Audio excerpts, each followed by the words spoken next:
We are just waiting for the committee to start up. Should be any minute now. And here we go. Look at him in there. Good man. On procedure and House Affairs. Pursuant to turn this up a little bit. 108 sub 3, the committee is meeting in public on the actions of the longest ballot committee in recent Canadian elections. Today's meeting is taking place in a hybrid format pursuant to the standing orders. Members are attending in person in the room and remotely using the Zoom application. Before we continue, I would ask that all in-person participants consult the guidelines written on the back of the cards on the table. There's a QR code that links to the video. Should you have any questions, this is for the health and safety of participants, especially our interpreters. Make a few comments for the benefits of members. Reminder that all comments should be addressed through the chair. For members in the room, if you wish to speak, please raise your hand. For members on Zoom, please use the raise hand function. The clerk and I will manage the speaking order as best as we can. I'd like to welcome our first panel. First, David Muscrop, who is a political writer, and from Northern Perspectives, Ryan Davies.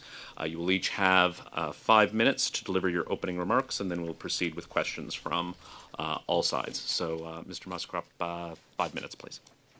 Thank you so much for having me. The last time I was here, I was beamed in from South Korea in the middle of the night. So I wanted to start by saying this is much more convenient and much more pleasant, but the food isn't as good.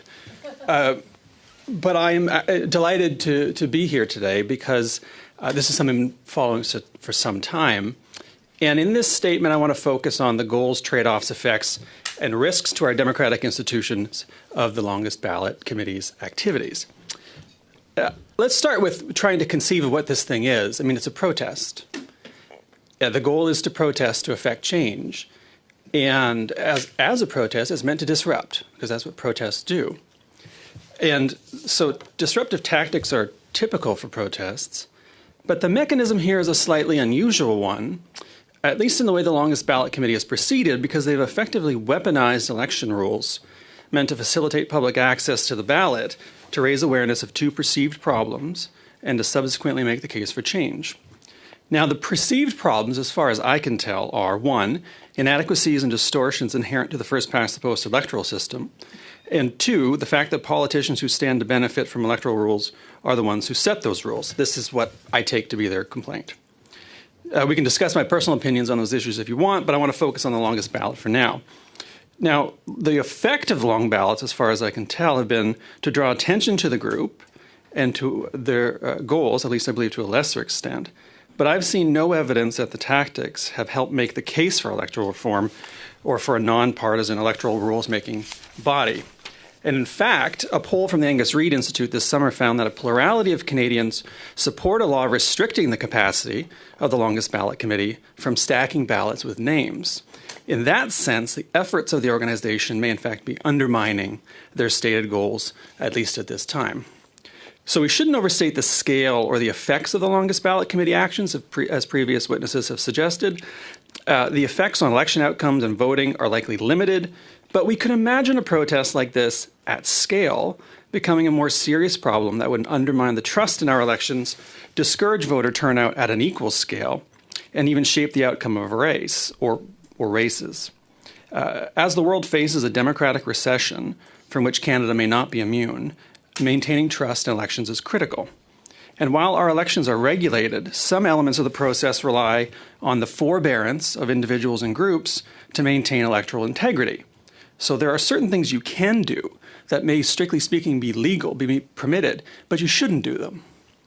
And doing those things undermines the spirit of the laws and the regulations that govern the process.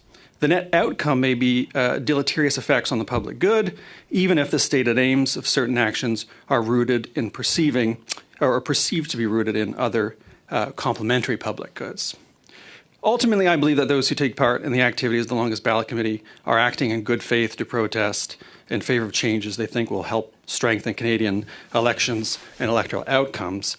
But I also believe their efforts don't serve those ends, and in fact undermine them by disrupting the electoral process, irritating voters and election workers, and encouraging election law changes that will make it harder for candidates to get on the ballot. Thank you. Very much. Mr. Davies, 5 minutes, please. Thank you for the invitation to appear. My name is Ryan Davies, and I am president and co-host of Northern Perspective, an independent Canadian media platform focused on parliamentary transparency and civic education. I'm a 20-year IT professional and executive where I have spent my career leading teams, improving systems, processes, and organizations across broadcasting, healthcare, data management, and government sectors. We have already made multiple recommendations within our parliamentary petition on how to address the longest ballot problem, such as mandating 100 unique signatures, candidates signing an affidavit of genuine intent to run, and fining candidates up to $2,000 if they fail to live up to the genuine intent to run. We first reported on the long ballot during the Toronto-St. Paul's by-election, but began a deeper investigation after the group publicly announced its plan to run more than 200 candidates in the Battle River-Crowfoot by-election. What followed raised serious concerns about the integrity of the electoral process. In July, following our expose on the group's origins, we interviewed a verified LBC whistleblower and obtained internal communications, including text messages, emails, and organizer videos sent to LBC candidates. These materials, along with the group's own public posts, reveal 4 key findings. 1. The internal communications show a centralized direction, coordinated timelines, standardized messaging, and top-down instructions from organizers to participants, functioning in practice like a political party apparatus rather than a decentralized protest. I believe this is a direct violation of the Elections Canada Act, as they are operating as a registered political party despite not being registered. 2. Our evidence shows that organizers state they, quote, already have the signatures for participants who had not yet registered or even agreed to run.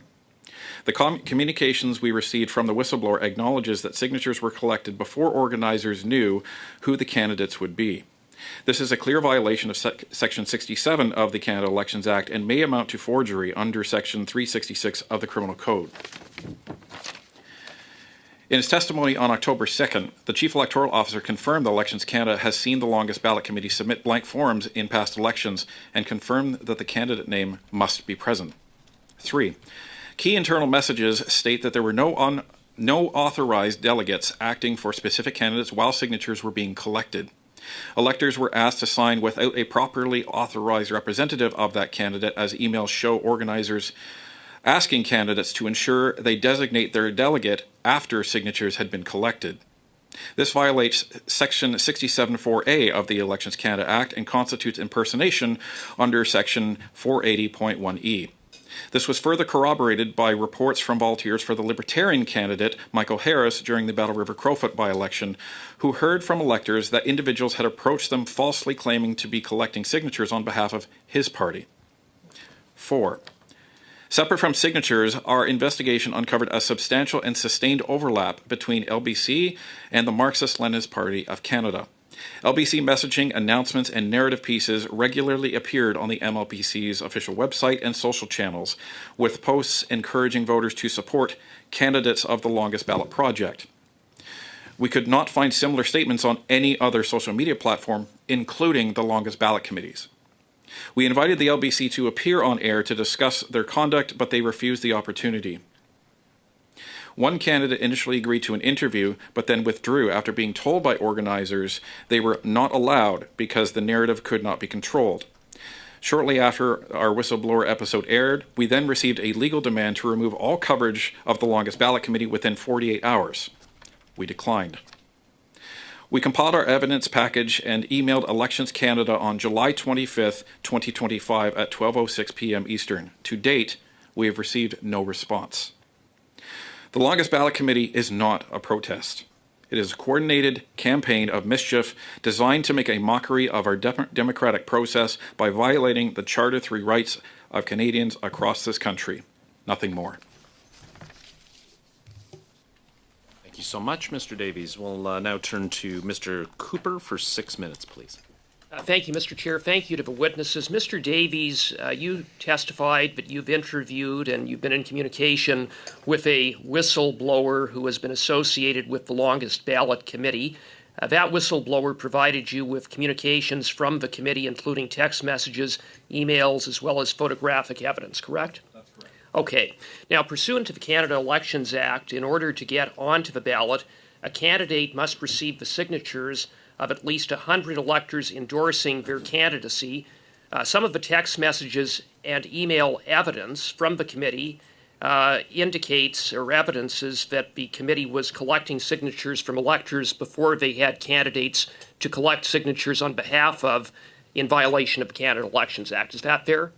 That's fair. And even some of the text messages that we have from the whistleblower confirm that they hadn't even started the process and were asking for help in order to navigate that process while the signatures were already in hand, as evidenced by the text message. Okay, so I'm going to go through some of the relevant text messages and emails, copies of which you provided to me. I have an email dated May 30th, 2024, a mass email, or it appears to be a mass email, sent out from the Longest Ballot Committee. This was during the Toronto St. Paul's by-election. It reads, please excuse me, just throwing out the invite one last time. And then it goes on to say, we've collected the 100 nomination signatures you will need, and we'd love to have you, but certainly understand there are many, many, many good reasons not to participate in our crazy project. Just 3 more days till the deadline for candidate nominations arrives. Signed, Kieran Shukabich. So how is it that electors could have signed nomination forms endorsing candidates before the candidates themselves knew that they were candidates?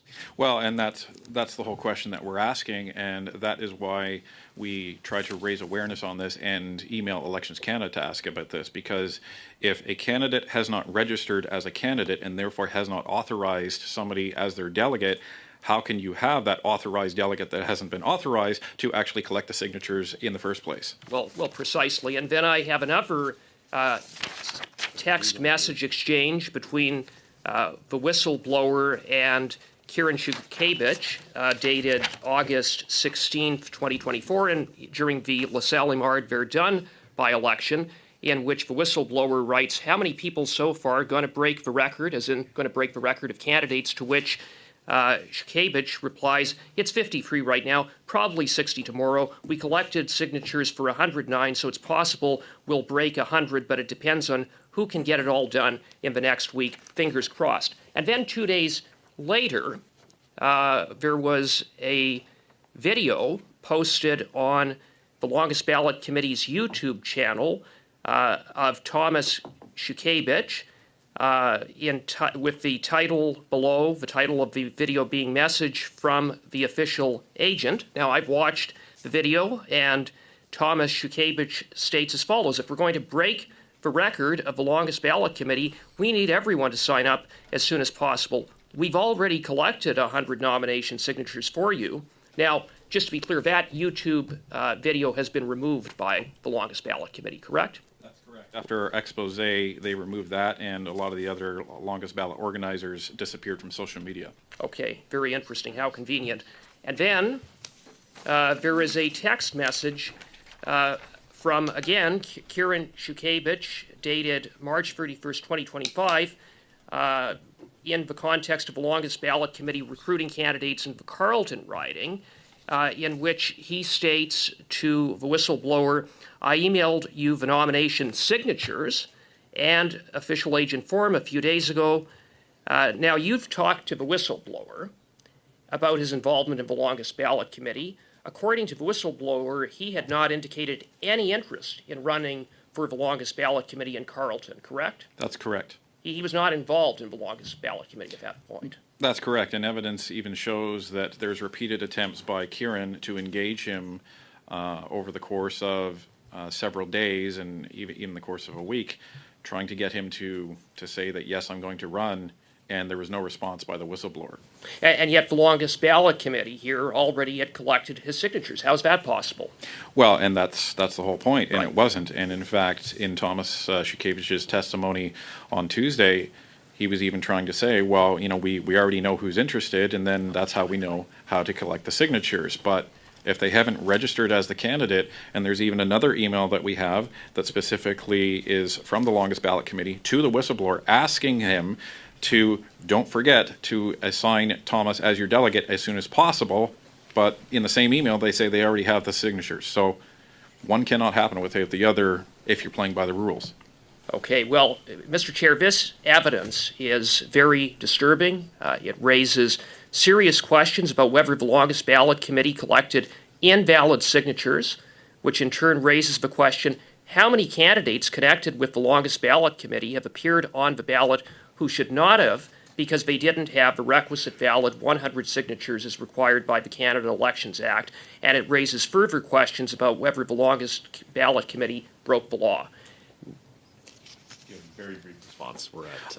I would just say it's when you look at the scale of how many candidates that the longest ballot has actually engaged with since they started back in 2019, and you multiply this procedure, if they've been following it every single time for every single candidate, you have hundreds of violations of the Elections Canada Act, and potentially that compounds because it could be impersonation, it could be obstruction, and depending on how the Criminal Justice Code interprets it, it could be amounting to forgery as well. Okay, thank you, Mr. Davies. You can elaborate with further questions. Mr. Wilkinson, 6 minutes, please.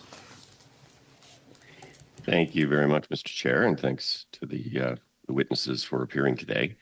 I have a question, I guess, for Dr. Moskrop. We had Dr. Turnbull here on Tuesday, who talked about her perspective that in order to restrict the freedom of citizens to engage the electoral process, it's a high bar.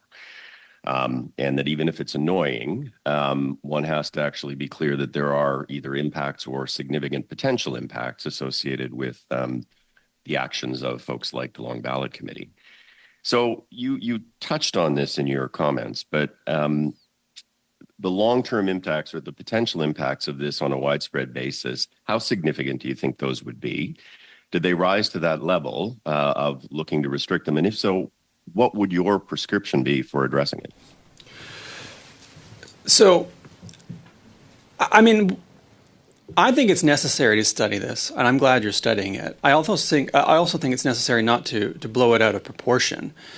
We've got a world in which we're facing a number of serious problems, and we shouldn't pretend that the longest ballot committee is going to destroy Canadian elections and make it impossible for folks to run and get elected.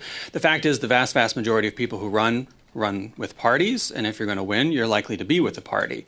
The problem is the long-term kind of chipping away at the quality of our elections, the trust in our elections, making life more difficult for the people who make the elections in this country possible, because frankly, we have one of the best electoral machines in this country has one of the best electoral machines in the world. We run the best elections in the world. We run them with a piece of paper and a writing implement and volunteers or part-time or full-time temporary workers who have other things that they do, and we should preserve that. We should work very hard to preserve that.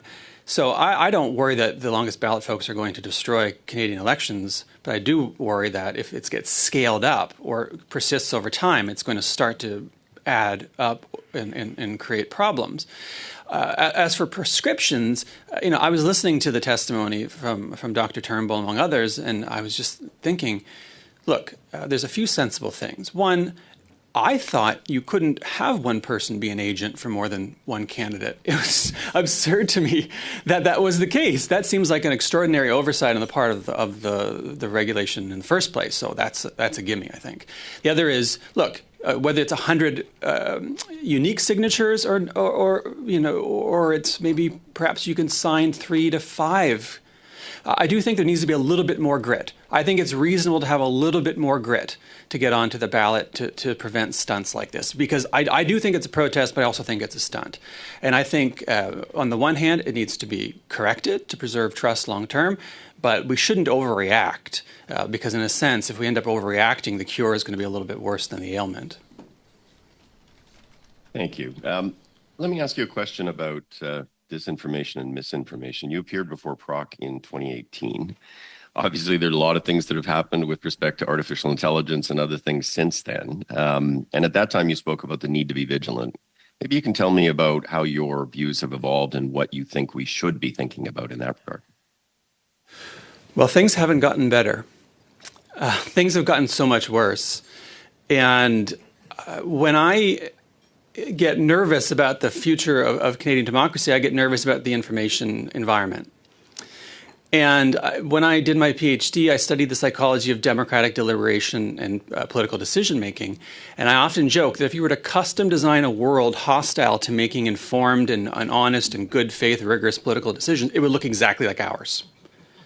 It moves way too fast. There's way too much information.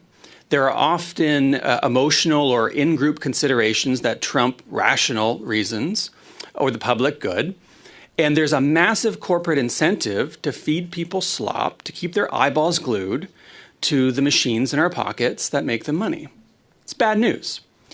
And yet we don't want to overprescribe a solution that makes life difficult for people who are just trying to navigate the internet, get through their days. We have the unenviable task of trying to rethink how we build citizens. It's very, very tough. I'm in favor of an approach that labels, that people should know what they're looking at. They should know what they're reading. They should have a sense that they can trust it. That onus will likely fall in part on the part of platforms. But we also need to build better citizens.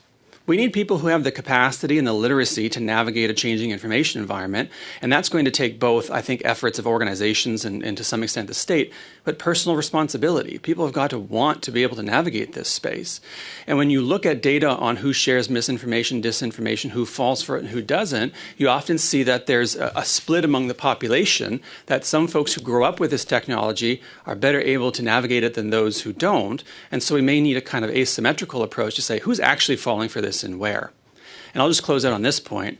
I read this morning a bit from the Election Observatory, Information Observatory, or Media Ecosystem Observatory, saying that in the last election, influencers dominated political discourse. Something like nearing half of the engagement and the information that was shared about the election wasn't from politicians, wasn't from the media, it was from influencers. And we don't even know what's going on there. So I would recommend to the committee and to the folks here at some point that we ought to be thinking about that very carefully too as part and parcel of this. Thank you very much, Mr. Wilkinson. That was exactly 6 minutes. We moving right along. Madame Normandin, 6 minutes, s'il vous plaît. Merci Ms. beaucoup. Normandin, 6 minutes. Thank you. I just want to make sure that you are hearing the interpretation. Since the beginning of the study, the main question we've been putting to ourselves is how to find a balance between the potential need to reform the Elections Act to prevent initiatives like that of the Long Ballot Committee happen again, or avoid doing that, because there would also be repercussions if legislation were more restrictive. So we need to find the right balance. So my question is to both of you. Do you believe that with all that we've discovered about the Longest Ballot Committee and the violations of the Elections Act that they involved, is there any possibility that the movement dies out by itself because fewer people will be tempted to take part in a move like this if they knew they would be violating the Elections Act? I mentioned forbearance earlier, and I'll tell you, I was thinking about this yesterday walking around. Like, I'm going to think about this as a democratic theorist. I'm going to think about this as a journalist. I'm going to think about this as a citizen of this country. I'm going to think about this as someone who actually supports electoral reform. What's the best outcome here? And the best outcome is they stop. They take the message. They exercise some forbearance. And they say, you know what? This isn't working. In fact, it's doing harm to our elections, but also to their stated goals. Let's try something else. Let's move on. And then perhaps the Parliament could look at small legislative changes to make it slightly less likely this happens in the future. But honest to God, I think the best answer is they stop. And I know they'll be seeing this, and I certainly hope they take that message to heart, because it's not doing us any good. And what I would say is we've done a lot of monitoring of the long ballot social media, and they've been monitoring these committee meetings. They were monitoring the committee meetings last fall, and they have heard all these suggestions, and on their own social media, they're posting, don't worry, no matter what they do, we're going to continue. So they seem intent on this, and I think that's evidence back from the original court decision in Alberta of 2017, where the lead organizer, Kieran, tried to have all of the restrictions to register as a candidate to vote wiped away. And luckily, the Judge Inglis ended up only striking down the $1,000 bond. Une autre question. Avec la loi électorale, One further question. With the Elections Act as it is now, do you think there's a way, rather than amending it, to apply it more effectively to prevent this from happening again or continuing? Signature checking. I mean, I did listen to the testimony previously and hear that some candidates, the returning officer rejected something. So there was a check and balance there at some point. But here's the thing. If there are problems with signatures, that needs to be caught before a candidate is on the ballot. If it's caught after the fact, then we're talking about consequences for that. But the damage, to some extent, to the public good is already done. So if people are sneaking onto the ballot that ought not to be there, that's the problem. And now we don't need to talk about checking these things a priori. Incidentally, if we can't control signatures now, if we're going to introduce further restrictions on signatures or requirements, we need to be sure we're ready to actually check them. We can't just say, well, we'll let Elections Canada figure it out later. And this comes at a time when the country is looking at reducing budgets. So there's also a budgetary concern, as if we're going to spend money, are people going to be ready to spend this money to do it? So I would say, before we start looking at making things tougher, make sure you can actually enforce the regulations you have currently on the books. And I would say, I agree, money is going to be the issue here. The issue with the Elections Canada Act as it is right now is I look at this from a process architecture perspective, where this is just a big process on how to run an election. However, I don't see any controls in place for this process. So you can say that a candidate or person who must be who is authorized to act on a candidate's behalf, that is a requirement. I don't see any way to enforce that. Where's the control for that? And there's many other examples in the Elections Canada Act where that's the case. And the Chief Electoral Officer even admitted that they don't have the resources to even implement any controls to check the Act as is. Oh, what the hell? Oh, there we go. est-ce qu'on risque pas si on essaie... If we keep trying to correct things, don't we risk encouraging someone like the Longest Ballot Committee to find every possible loophole in the legislation, and that turns into a cat and mouse game? There's, as we heard from Mr. Davies a second ago, if the committee decides to the Longest Ballot Committee to keep going and going and going in different iterations, it's going to be whack-a-mole. And we're all going to be back here in 18 months, or maybe that's too soon, 2.5 to 4 years doing this again.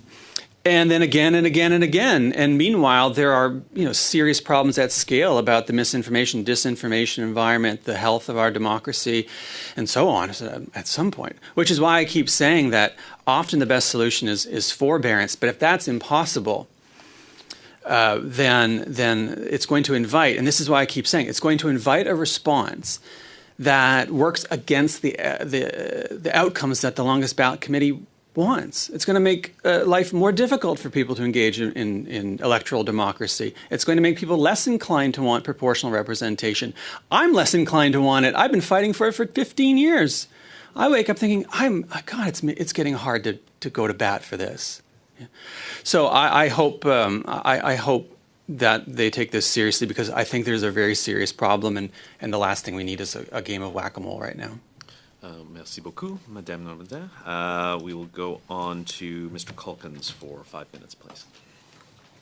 Thank you very much, Chair. Mr. Davies, in your opening testimony, you appeared to be, well, you were very clear in what you surmised to be happening here based on the information that you have.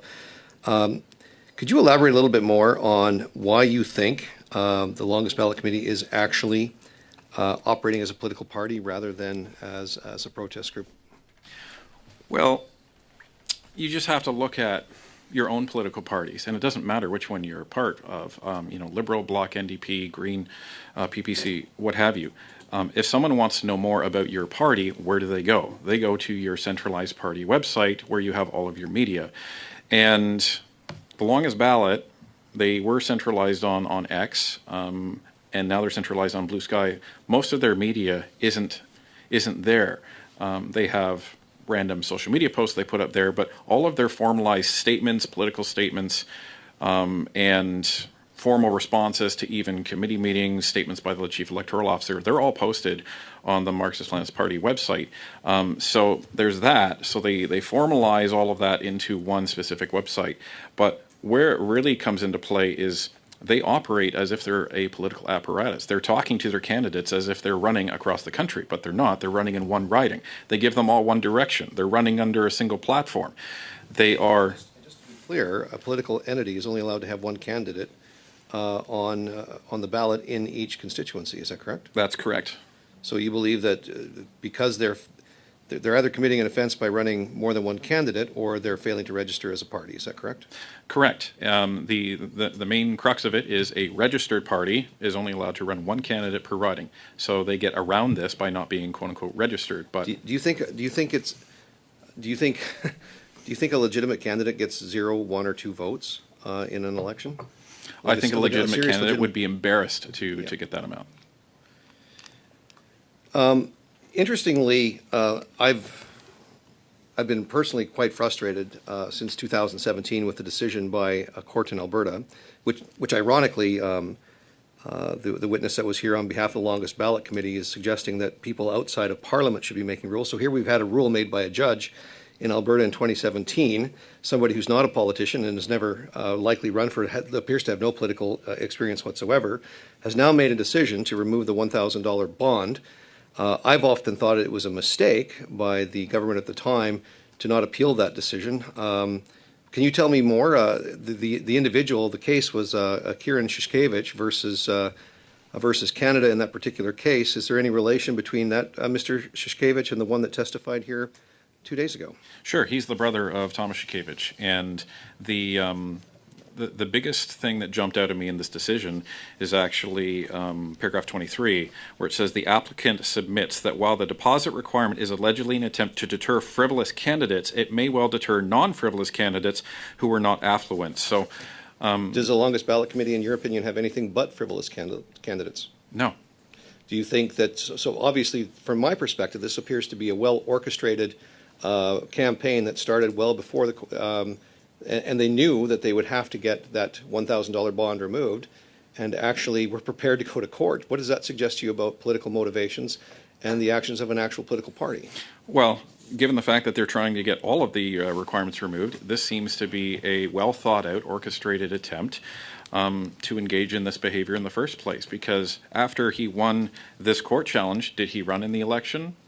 Not as a legitimate candidate. All of a sudden he teams up with the Rhinoceros Party and they start running these long ballots. And the biggest thing about this court challenge is this was him saying this is violating his Charter 3 rights. But now they're going on to violate the Charter 3 rights of people with disabilities and seniors across this country. And for people to say that this is a small issue, it is not. This is an issue that our forefathers fought for. Yeah. And we need to take that seriously. Couldn't agree with you more. With all of the information that you have from the whistleblower, plus everything that we know in the public domain, is there anything that leads you to believe that the Longest Ballot Committee is actually just a protest, or are they operating with clear and decisive intent? I think the fact that they couldn't even answer the chair's question about, okay, fine, let's accept that this is a protest. What's your solution? And they don't even have a thought-out solution, and then they've been doing this for 6 years. They haven't thought about that at all. This shows that they're not serious about an actual resolution, and this is just malicious intent. Do you think Thank you so much, Mr. Totally Calkins. agree. I did cut you off with 3 seconds left. I do apologize. I'll give you 3 seconds more the next time. Sure. Madame Brière, 5 minutes, s'il vous plaît. Merci, Monsieur le Président. Merci. Thank you, Chair. Thank you to our witnesses. Mr. Moskop, you said in your testimony that it was essential to protect our elections and that we had one of the best systems in the world. We still have paper ballots. And that you said the actions of the Longest Ballot Committee could undermine voter confidence.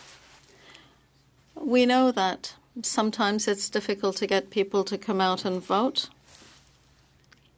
We've thought a lot about that. Do you feel that tactics like those of the Longest Ballot Committee could actually discourage people from exercising their right to vote? It's not encouraging people to turn out to vote. Yes, I do think it could potentially discourage people at the margins from turning out, because who wants to go and wade through 200 names in a general election or a by-election, which already suffer from low turnout, when it looks like a farce. And it raises accessibility issues that we've talked about. It makes life more difficult for everyone. It irritates people. And we know that every time you introduce a little bit of a barrier, turnout's going to go down, right? It's just a very rational calculation of, okay, it's going to be a little more work to do this. Do I really want to put that work in? And it's already a problem that people are deciding they don't want to turn out, especially young people. When you look at the distribution of who turns out and who does it, and you say, well, we get 60% turnout, it's because you have 80x% of older folks and 20-some% of younger folks. And I don't think they're going to be bothered to turn out when they're staring down something like this. So ultimately, the way I see this problem is we're trying to balance the right of an individual to get on the ballot versus the right of an elector to cast their ballot. And that's the core balance that needs to be struck. And if the longest ballot thing continues, it's going to make life more difficult for people to cast their ballot, and that's the last thing we need right now. Merci beaucoup. Maintenant, Thank you.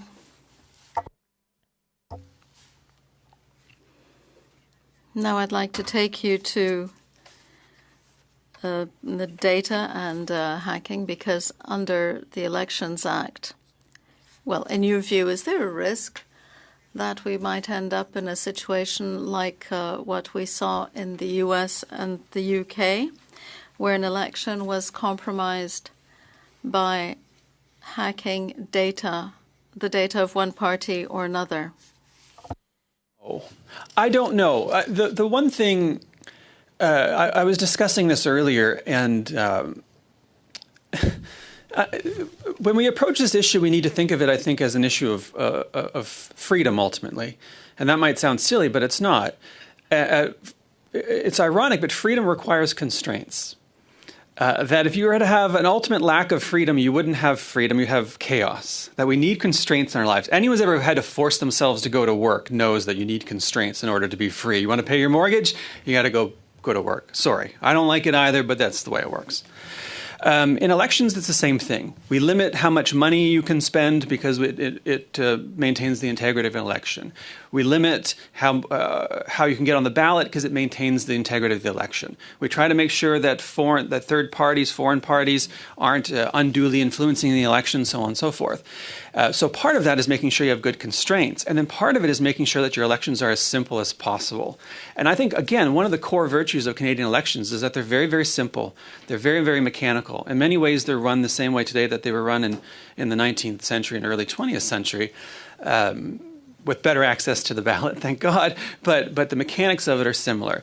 And those constraints are effective at running good elections.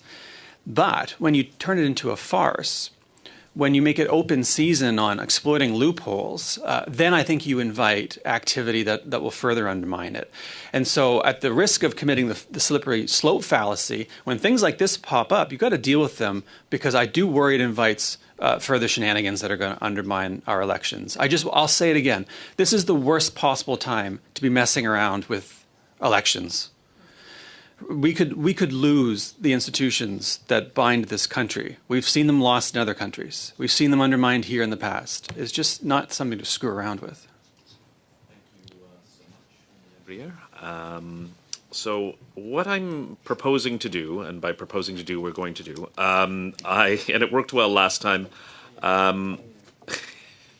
We'll go to Madame Normandin for 3.5 minutes, and then 6 minutes for each of the Conservatives and the Liberals, and then we'll move on to our next panel. So, Madame Normandin, 3.5 minutes, please.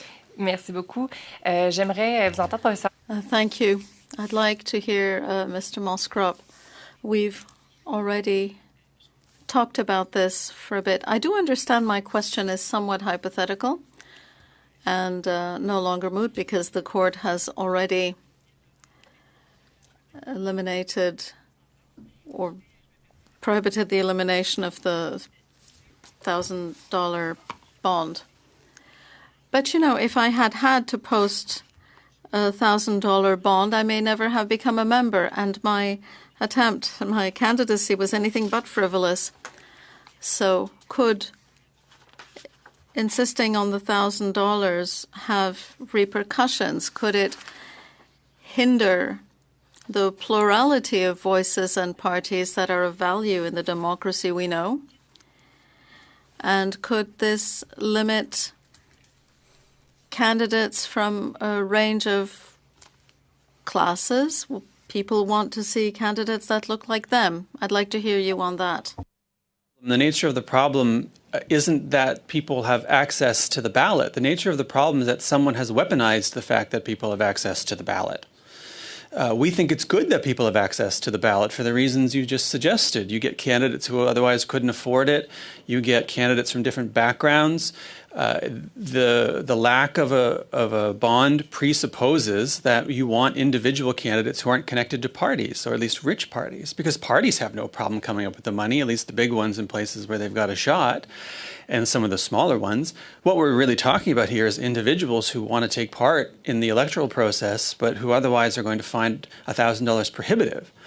So we could talk about, okay, well, what if it were $100, you know, or what if you needed to, $200, whatever. We could talk about scale, but I think the problem isn't that people can access the ballot. The problem is that they've weaponized it, and I worry that an overreaction, or let's say an aggressive reaction that creates barriers to getting people on the ballot, will not just affect those who are weaponizing it, but those who in good faith really want to present themselves as candidates and who otherwise can't raise the money. And you end up privileging the incumbents, privileging parties, privileging wealthy folks, and deprivileging everyone else. So I'd be at least skeptical of that, for the reasons you stated. Monsieur Davis, si vous voulez ajouter ou peut-être parler de Could we talk about the balance that needs to be struck between between the risk of limiting non-frivolous candidates and the negative impact of constraints? It might be acceptable in some cases to democracy to have some frivolous candidates. I think the issue here is how do we uphold everyone's Charter 3 rights? How do we protect the people that are most disadvantaged in terms of allowing them their democratic right to vote? That's one of the main concerns here. But we, to the point, we don't go too far in the other direction in overreacting. But I think we need to enforce the act. That seems to be one of the biggest problems we have in this country overall, is enforcing the laws that we do have. And where having an honest review of the Elections Act, there is a determination that there are missing controls. In order to do that, we need to come up with new controls and punishment for people who try to weaponize democracy against itself. Thank you very much, Mr. Davies and Madame Normandin. We will move on to Mr. Jackson for 6 minutes, please. Thank you, Chair, and thank you, gentlemen, for being here today. Just like to start with Mr. Davies, a couple of questions. You mentioned earlier in your testimony that you or your organization filed a complaint with Elections Canada regarding the Longest Ballot Committee's actions. Can you just make it very clear on the record who specifically you submitted that claim or that complaint to? So we initially contacted Elections Canada by phone to ask them how to report this, and then they provided, I believe it was the email address, info@electionscanada.ca. That's the mailbox we were advised to send it to. And to date, you have received no response to that. Is that correct? Correct. Okay. Would you be willing to table all the evidence and correspondence you have between yourself and your organization and the whistleblower, so that we have that evidence, which I assume was part of the complaint that you filed to Elections Canada? Certainly, and yes, it was. Okay. Thank you very much. Just now to Mr. or Dr. Moskrup, I want to thank you for your testimony today. I was going back and forth a little bit with Dr. Turnbull on Tuesday because, and I'll read, I know you watched it, but just what I said was just to summarize that I agree, and I agree again with what you said, that we've probably given this farce too much airtime that only they have gotten excited about. That being said, I do think we have to come to an outcome here. I don't think this can go on. And so to summarize her position, I asked her that if she did not support the restriction of signatures to only being able to sign one candidate's paper, but that she would support a change such as one official agent can only be the agent for one candidate. She said absolutely on the official agent piece, and she said that she wished we didn't have to do the piece about the candidate signatures, but unfortunately that's where we are. And so she actually ended up agreeing with both those solutions. What is your perspective on that? Would you find yourself in a similar place?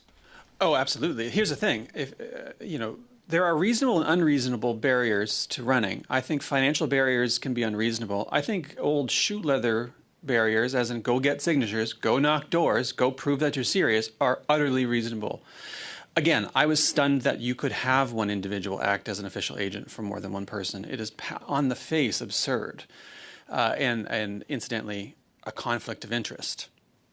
Right? I mean, one of the premises of the longest ballot is that politicians are in a conflict of interest. Okay, we'll apply the same standard to what you're doing. Using one agent for 100 people or 191 people, also a conflict of interest. It's inconsistent. So on the one hand, so yes. On signatures, yeah, I think if you have to get a handful, 100 whatever signatures it might be, fine. Unique, I did notice the witnesses brought up the point of, look, if you're an elector, you might want to sign 2 or 3 people's forms. Maybe you haven't decided who you're going to vote for yet. I've gone back and forth in a couple elections. People change their mind. But 191? That's obviously against the spirit of the law. So I think it would be reasonable to have a limit of that of some sort. Because here's the thing: if you can't get 100 unique signatures, are you a serious candidate? I mean, I could get 100 unique signatures when I ran for student council president. Right. 2-termer, by the way.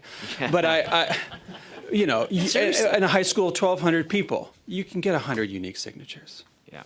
Okay, thank you. I appreciate the clarity on that because I do think this committee will need to take the expert advice as to an outcome when we get to the conclusion of this study to ensure, a balanced approach, but certainly a swift one in ensuring that future by-elections, this is in place so that this farce doesn't continue any longer. So I certainly appreciate that. I wonder your perspective on the number of signatures overall that are required. The number is 100 right now. We know in previous Parliament, the government, the Liberal government, actually brought forward a bill to reduce that number of required signatures. I believe it was down to 75. Just wondering if you have a perspective on that, whether you think that's appropriate or wrong-headed given this longest ballot committee and just the general context overall. I mean, I think it's the difference between, to use a contemporary reference, winning a ball game 6-1 and 7-1. Whether it's 100 signatures or 75 signatures, I don't think there's a material difference there. Because if you can get 75, you can probably get 100. Now, can you get 1,000? That's unreasonable. It's really a matter of scale. So I don't think there's any real pressing. I don't think it's worth the paper you'd have to print it on to reduce it to 75. Really? Yeah. Right? I mean, it's just I think it's a show. It's more of a gesture than it would be a substantive change. Ditto raising it to 125. The 100 is entirely reasonable. But I don't see why you would lower it, unless you're going to lower it to 0, and then you're having a philosophical debate, not a regulatory debate. Right. Do you have any further perspective on Mr. Davies' commentary about the longest ballot committee, rather than a protest movement, operating as either a political party or a third party, which has been suggested as well in previous conversations, that this is a centrally organized group of a very small number of individuals who are giving central direction to sometimes not even full candidates yet, we've heard in testimony, people who are prospective candidates, and whether they should be governed in some way by either the rules that govern third parties in our elections or the rules that govern political parties in our elections. Very brief answer, Dr. I hadn't thought about it until Mr. Davies brought it up, but I found his argument cogent. And again, I'll go back to this. We have effectively an exploitation of loopholes in the law right now that are in violation of the spirit of the law. And I think Mr. Davies made quite a cogent argument. Thank you so much. We'll move on to Mr. Lewis, please. Thank you, Chair. I'll be splitting my time with Ms. Karabaga. Thank you to both of the witnesses. I appreciate it. In the limited time I have, I'll direct my questions to Dr. Moscroft. Because of your journalism background, you spoke about the need for trust in elections. And I'm sure most Canadians believe that a free and independent press is essential to Canadian democracy. You referred to what you called an information environment, which I imagine is a combination of traditional media, social media. I wanted to ask you questions to address that specifically during an election period. In your words, in your opening statement, you said you can't oversubscribe a solution, but we can address issues. And so in a way that we want to support quality fact-based and local journalism, as a journalist, what role do you see Canadian journalism in helping to safeguard democracy and building that trust, particularly during election periods? So I am a strong believer in the supply side argument of good information. It's a betrayal of my politics otherwise. But part of the challenge here is that you have good information and bad information competing in an information environment. And what are people going to go to? To a certain extent, they're going to go to whatever's in front of them, whatever's easiest and cheapest to access. In another sense, they're going to go to things that emotionally resonate with them. Confirm their preconceived notions, they find entertaining, their social group approves of, so on and so forth. That information might be good or might be bad, which is, I'm not talking, I'm talking substantively, but as in it could be bogus. It could be informed or it could be ill-informed. And the challenge is to supply enough good information that you displace the bad information. This is my approach, because you could try to regulate it, but it's extraordinarily difficult. You run into issues of freedom of speech and expression. You run into technical issues and regulatory enforcement issues. It's really hard to do. But what you can do is say, we're going to displace the bad information with better information by ensuring that we have good, trained individuals, journalists out there doing their job, and so on and so forth.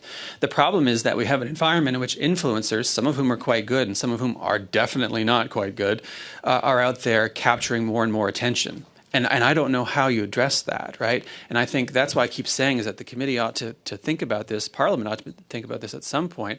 How do you displace the bad information with better information, particularly in an environment where the incentives and the structure push a new model of media that include people who frankly just aren't journalists? Thank you.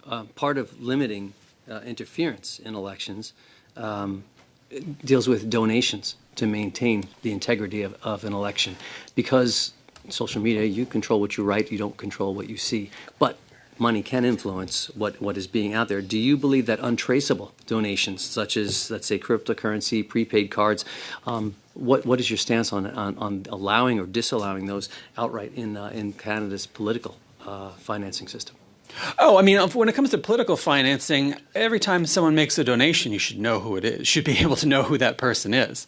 But that's not what worries me. What worries me is what happens between elections, because people's opinions aren't just formed at election time. They're formed prior to election time.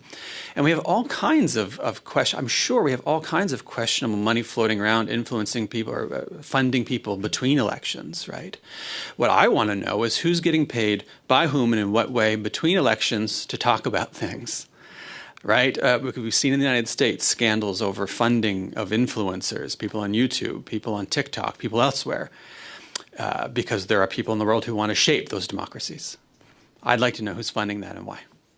Thank you. I'll turn it to Ms. Karabaga. Yeah, just thank you so much for being here today and for allowing me, my colleague, to take the extra 3 minutes in this panel. My questions will also be directed to Mr. Muscrop. I apologize if I said your name wrong. Just building on what you're talking about and the questions that my colleague's asking around the influences. You said that in your opening comments that most information that Canadians are consuming right now is coming from influencers online, more so than they're getting from official channels of elected officials or even Elections Canada.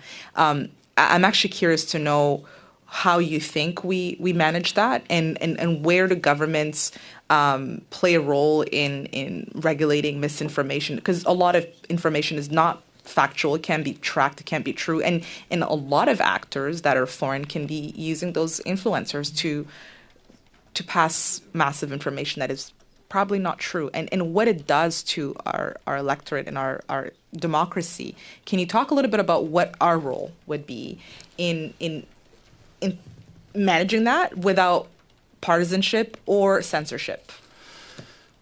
It's a very easy question. We'll be out of here by next week. That, to me, is the primary question for the future of good political decision-making and democracy is how do you manage information so people have good information and can make good decisions? And you indicated, I think, the core challenge, which is at some level, we want to be able to control what's out there. But the state shouldn't be adjudicating truth or fact for that matter, unless, we're talking about labels on products, that's one thing. But when it comes to democracy, we're making value statements, we're making judgments. And I'm very nervous when the state starts deciding what is fit to pass as a judgment and what's not, because that's going to be inherently subjective and based on values that may not be universally shared in this country. So I come back to the argument of, okay, well, we want to maximize the information Canadians have so that if something is on the internet, you should have a reasonable expectation that you're getting what you think you're getting. If it's AI created, for instance, I'd like to know it's AI created. It's becoming increasingly difficult to know that. But what if it's just partially AI created? How do we do that? I don't know. But so there's at least at the theoretical level, you want to be able to know what you're consuming. But then you want to have the capacity as an individual to navigate that as an individual, as not as the state doing that work for you, but you as an educated person. And so at the one hand, we need to make sure we're educating people to navigate these spaces, but also incentivizing them to do the work. Because I'll close on this point. Let's ask ourselves how people consume this stuff. Maybe they're walking around. Maybe they're watching the ball game in the background. Maybe they're playing a video game. Maybe they're on the bus. When people are consuming things, they're not necessarily sitting down and think, I'm really going to dig into what I'm watching now. It's white noise. Thank you so much. I'd like to thank both our witnesses. We'll suspend for a few minutes for the next panel. Okay. I really wish Ryan got more time. It seemed to be just the Conservatives who wanted to ask him any questions. You could tell the Liberals and the Bloc didn't care to ask him anything, which was a little bit disappointing. But we will tune into the House for the few minutes that the committee is suspended. We are going to sit here and watch the committee for the whole 2 hours. They do have other good witnesses coming up. And let's see what's going on in the House. Its way into prosperity with money it doesn't have. Conservatives may have disagreed with some of the decisions that were made along the way, but on the core principle of fiscal responsibility, there was support from both parties. Unfortunately, in more recent times, Justin Trudeau has said that the budget would balance itself. Then in 2015, he said that the Liberals would run 3 small deficits for 3 short years, and then the budget would be balanced. Fast forward to December of 2024, when the Liberals were to present their fall economic statement. By that time, their deficit had ballooned to a figure of $62 billion, an amount so embarrassing that the finance minister chose to resign that. Oh. Justin Trudeau has said that the budget would balance itself. And they're having tech issues. Then in today 2015, he said that the Liberals would run 3 small deficits for 3 short years, and then the budget would be balanced. Fast forward to December of 2024, when the Liberals were to present their fall economic statement. By that time, their deficit had ballooned to a figure of $62 billion, an amount so embarrassing that the finance minister chose to resign that morning instead of facing the embarrassment that would inevitably come with a deficit so massive and out of control. And so that raises the question, how much is the deficit in 2025? Sadly, no one knows, because the Liberal government, until this point, has procrastinated, postponed, and delayed the tabling of a budget, and has continued to sail full steam ahead as though nothing was the matter. But we did get a glimpse recently from the Parliamentary Budget Officer when he testified before the Government Operations and Estimates Committee.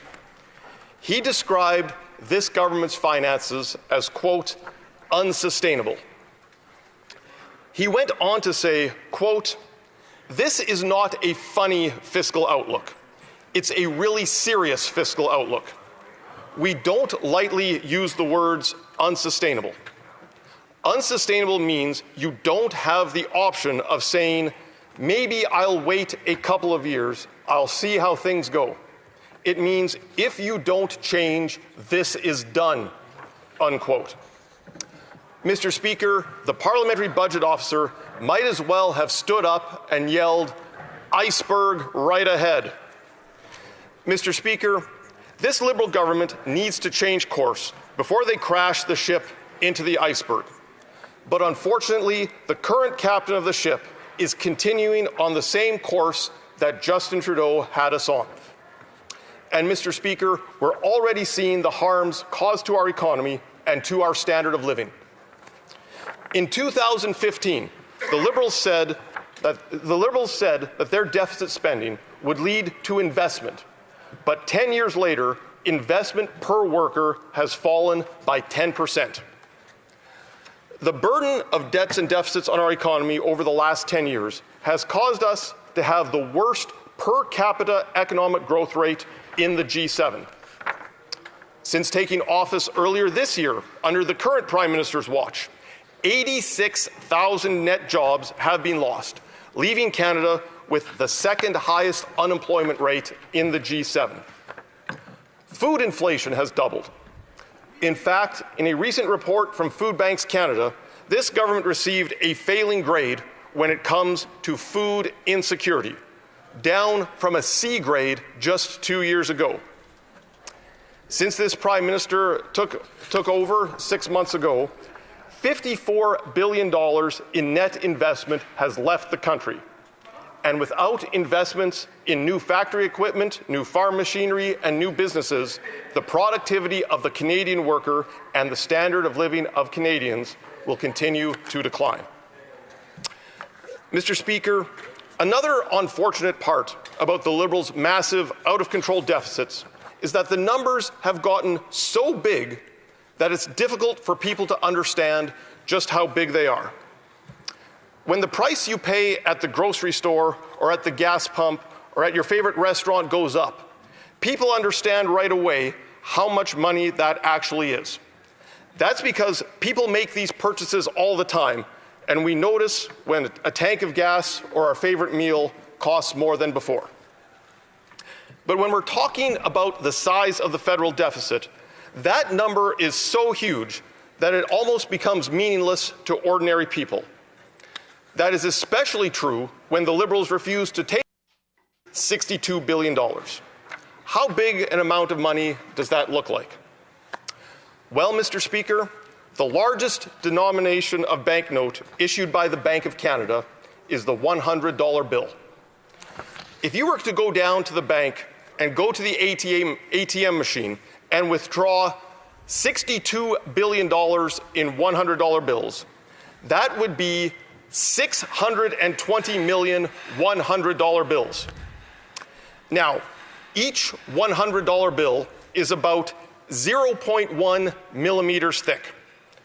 So that means if you were to stack those 620 million $100 bills, one on top of another, that stack would reach 62 kilometers high. Or put another way, that's about 7 times the height of Mount Everest. Or, if you were to use $10 bills, you would have 70 Mount Everests. If you used rolls of toonies, you'd have enough toonies to wrap around the entire planet. If the rolls were loonies, you'd have enough loonies to wrap around the entire planet twice. Now, fortunately, pennies have been taken out of circulation, so I will stop my analogies there. But I hope that I have made the point about the enormity of this economic iceberg that Canada is sailing into. The Liberal Titanic may have gotten a new captain last winter, but the course that was charted 10 years ago under Justin Trudeau has not changed. We are still sailing straight into an Everest-sized economic iceberg. It is time to change course, and so I encourage members today to support the Conservatives' motion. Thank you very much, Mr. Speaker. I look forward to the questions. Questions and comments? Questions et commentaires. The Honourable Parliamentary Secretary to the Government House Leader. Yes, thank you, Mr. Speaker. You know, if that iceberg analogy was to be used, you could use it in Sorry, one Canada, second. I'm just trying to see as if the you just committee's did, on. United States, England, in fact, any of the G7 countries. And what you'll find, Mr. Speaker, is that when it comes to net to GDP debt ratio or deficit ratio, Canada is the lowest in the entire G7. So the member kind of makes the point that I was trying to get earlier. As Conservatives try to make Canada as if it's broken, and I think Canadians sent us a very strong message back in April that they want us to work together to build a strong Canada. I'm wondering if he could provide his thoughts on the other G7, G6 countries in terms of their debt compared to the iceberg. Honourable Member for Regina, Wascana. Thank you, Mr. Speaker. Well, this reminds me of the elementary school student who comes home with an F on his report card, and he says to his mom and dad, "Yeah, but other kids flunk their report cards too." I mean, that doesn't mean that you're doing a good job just because you can point out to someone who. That's so true. All right, I hate to stop him, but committee is back. Oh, they have to fix their audio. Let me refresh, see if they got it now. No, they still haven't fixed their audio.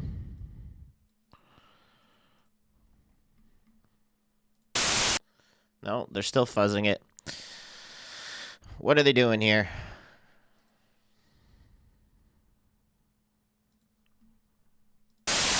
No, still fuzzing.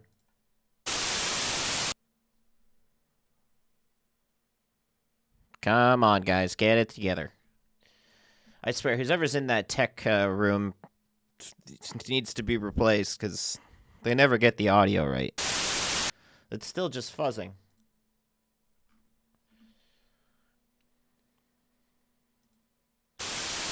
Yeah, okay.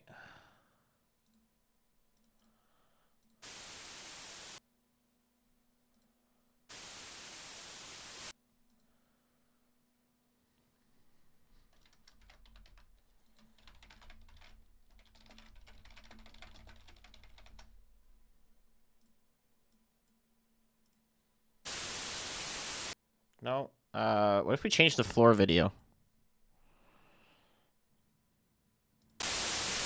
No. No. Okay. What the hell are they doing, man? We're gonna switch back to the house until they get their audio affairs in order here. We can check public accounts. Let's see what's going on in public accounts.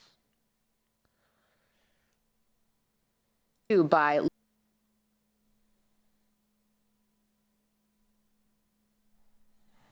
I will come back to this because they are obviously not getting their stuff in order. Something that does X. I'm thinking of a public safety requirement right now, and I thought, is it too restrictive? What can I do to change it? And they were able to demonstrate that it had to meet these requirements to be able to fulfill their public safety responsibilities. So it can be a little bit expanded, but other times not expanded. And they're very technical. We buy goods, construction, and services, and they have to meet a technical level, which sometimes prohibits the expansiveness. Did you want to add anything? No, I'm good. Okay. You've got a minute and a half. Or just a...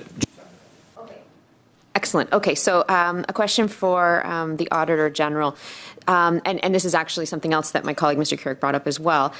With respect to certain departments that were seeking benchmarking services that may have been available under other national master standing offers, your report states that the Auditor General was unclear why those departments chose to wait rather than use another procurement option. So the use of the word may there begs a little bit of curiosity. Do you have a sense of how likely the availability of other better options actually was? Thank you. I don't have that information for you, and that's partly because what we would have expected to see was documentation for why they did in fact wait. They identified a need, waited a year, and used this vehicle. So I think really what we're after with this is all of the decisions that are being made in a procurement process should be documented. I recognize that in this circumstance we're talking about a strategic decision, and there could be other reasons, but we wouldn't have been expecting a mountain of evidence to show why a strategic decision like this was made, but we didn't see anything to show why. Thank you. That is your time now. I'm going to begin our third and our last round, which will consist of, again, 5 members posing questions. Mr. Stevenson, you'll lead us off for 5 minutes, please. Thank you. I want to boil it down to a little straightforward part. I'll start with Mr. Hayes, and I think I know the answers, but I want to make sure that I go there before I go to Ms. Reza. So when you looked at it in your audit, every department had rules that were set out, checklists on how to deal with all of foreign contract or outside contracts, correct? That's correct. I mean, every federal department subject to the same regulations and policies. That's good. So, in your determination, there was a bunch of the audits that found that I've forgotten the numbers exactly, 10 out of, or 13 out of 17, a bunch of the contracts did not actually follow those. Now, were you, in your audit, were you able to determine the reason, whether it was lack of knowledge from the people enforcing those departments, or was it because they were told to get the job done and don't worry about the rules? Could you determine which reason they were not followed? Well, in some cases, if we're talking about the decisions to make to go with particular procurement strategies, there can be... You know what? I'm actually going to switch over to the security committee, because it looks like Gary's in here. What's a pal, Gary? I'll have to intervene. I'll commence. First of all, TikTok is banned in Canada. Second, I don't have an account. I'm here for Canadians. I'm here for answers. You can obfuscate. I will continue to press forward. RCMP didn't know how many of the 1,000 officers that they promised were hired. Just a number. How many? So I will invite the RCMP Commissioner I want to hear it from you, Minister. This question. From you, Minister. But I'm not responsible for hiring of the officers. You're not. I beg your pardon. You are the Minister. I'm sorry. This is not useful because it is obviously impossible for anyone listening to the interpretation to understand the flow of the conversation. So, and again, we want to have a dense, a speedy, content-full conversation, but it has to be understandable. So please, let's make sure that this is happening. Mr. Chair, I'll be very clear. I'm asking the Minister these questions. The buck stops with him. I'm not asking for him to defer to anybody. If he doesn't know the answer, just say it. Just the other day on a recording, he said, "Don't ask me to explain the logic to you." He was perfectly capable of saying it then. He's capable of saying it now. Minister, do you know the number of the 1,000 promised RCMP officers? Yes or no?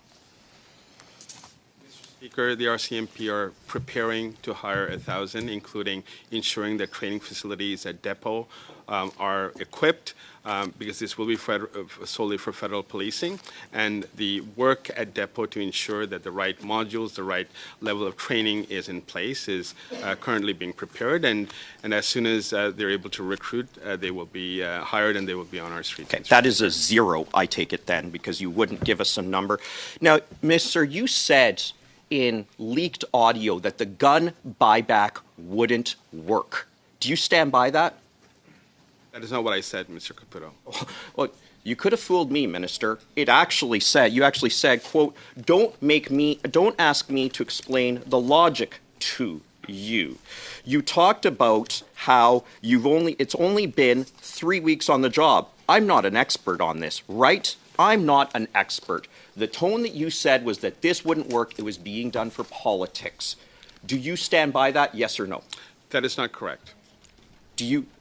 You believe that the buyback will work? The buyback is right now being implemented. There's a pilot not what right I now asked. in Cape Breton. That is not what I asked. Mr. Chair, I would like, I think the fair way to do this is that I get adequate time to respond to questions posed. So if I may, the buyback program is currently being implemented. There's a pilot right now in Cape Breton, Nova Scotia.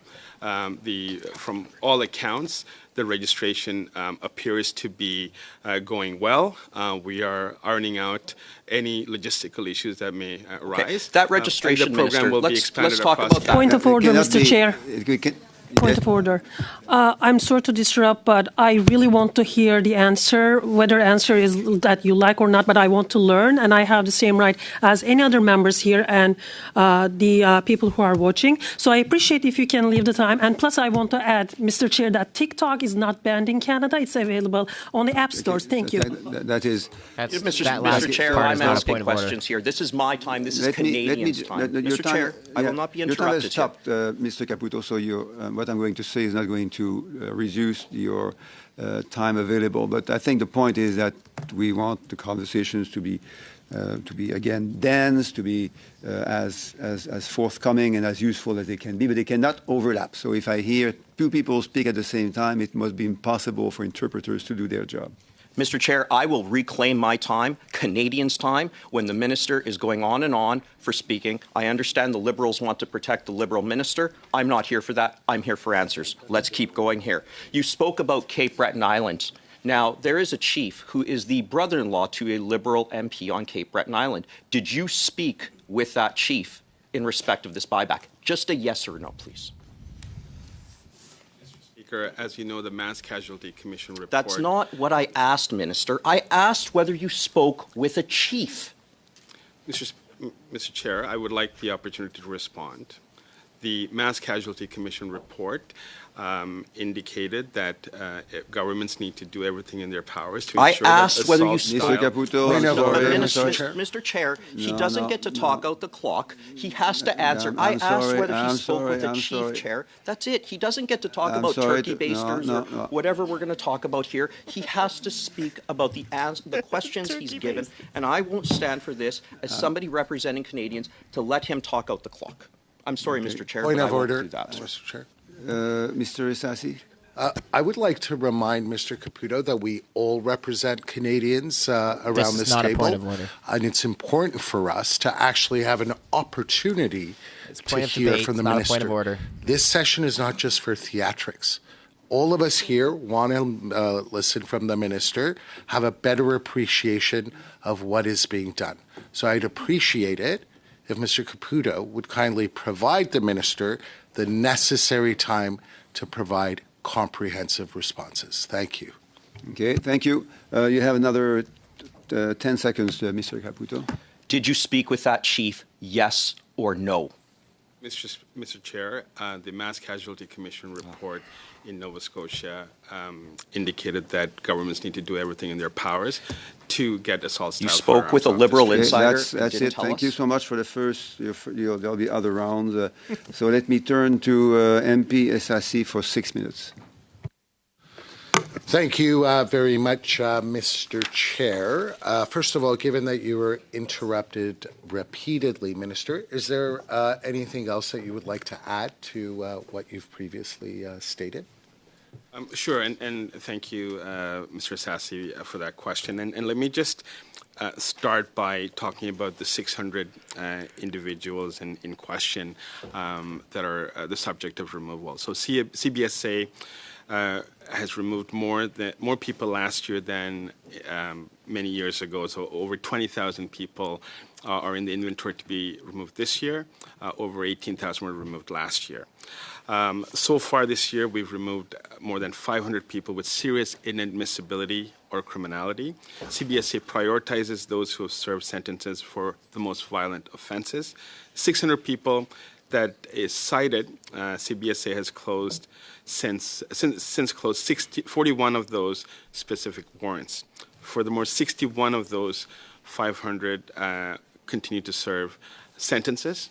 for convictions that are the subject of the removal. 48% of those people have been charged with minor nonviolent offenders. So of the 600, about 48, about half of them have been charged with minor non-violent offenses, and this includes mischief, failing to comply with conditions. This does not pose a danger to Canadians. To be clear, CBSA is looking for them. They have warrants for them, and we will continue to enforce. Thank you very much, Minister. And judging by the legislation that is coming before the House, you are certainly keeping very, very busy. Thank you for that, and thank you also to your officials.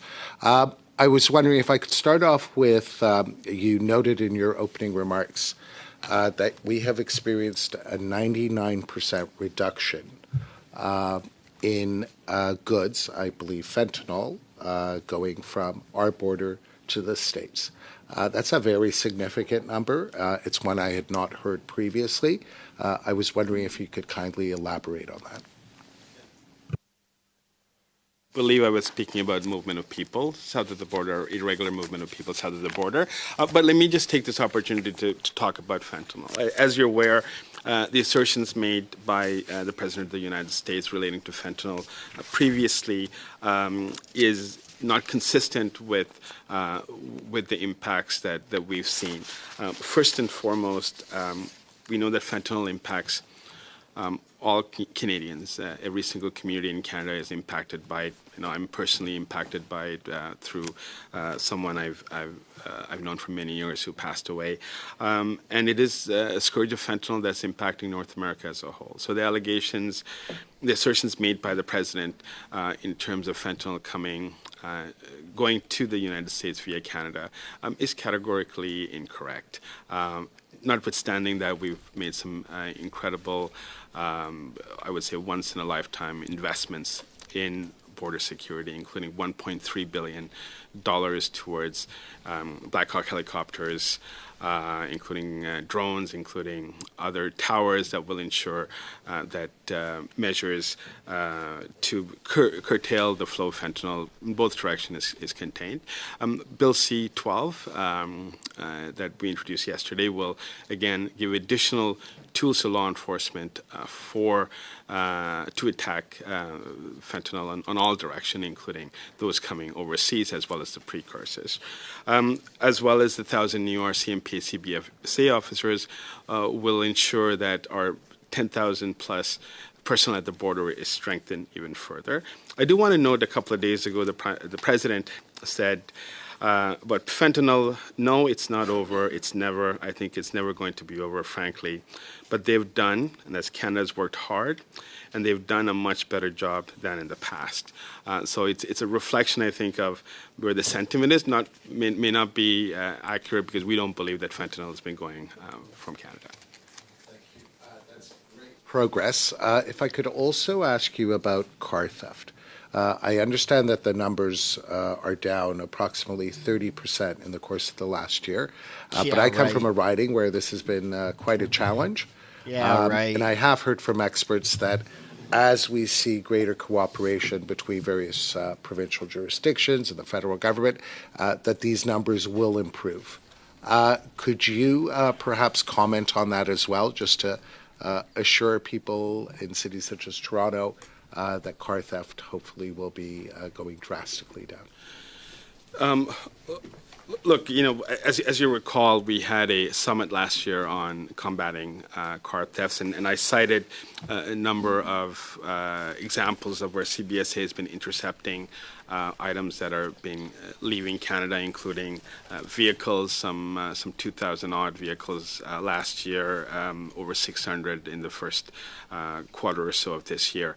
It does indicate a downward trend. So overall in Canada, the drop in car thefts is about 19%. In specific regions, including Toronto, it's much, much higher. We are seeing the level of cooperation that we have with local police of jurisdiction, including Chief Demkew, who's our mutual chief for the City of Toronto, and their leadership actually working. And we will continue to do more. Bill C-12 is another example of where that can be very helpful. Sorry, that's all the time we had for that particular round. let me turn to Madame de Bellefeuille pour 6 minutes, Madame de Bellefeuille.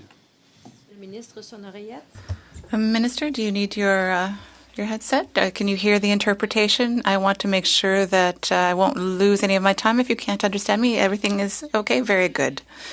So, Minister, my reputation is that I'm quite kind but impatient. So I would like to have succinct answers if possible. I will be speaking slowly so that the interpreter can follow me well.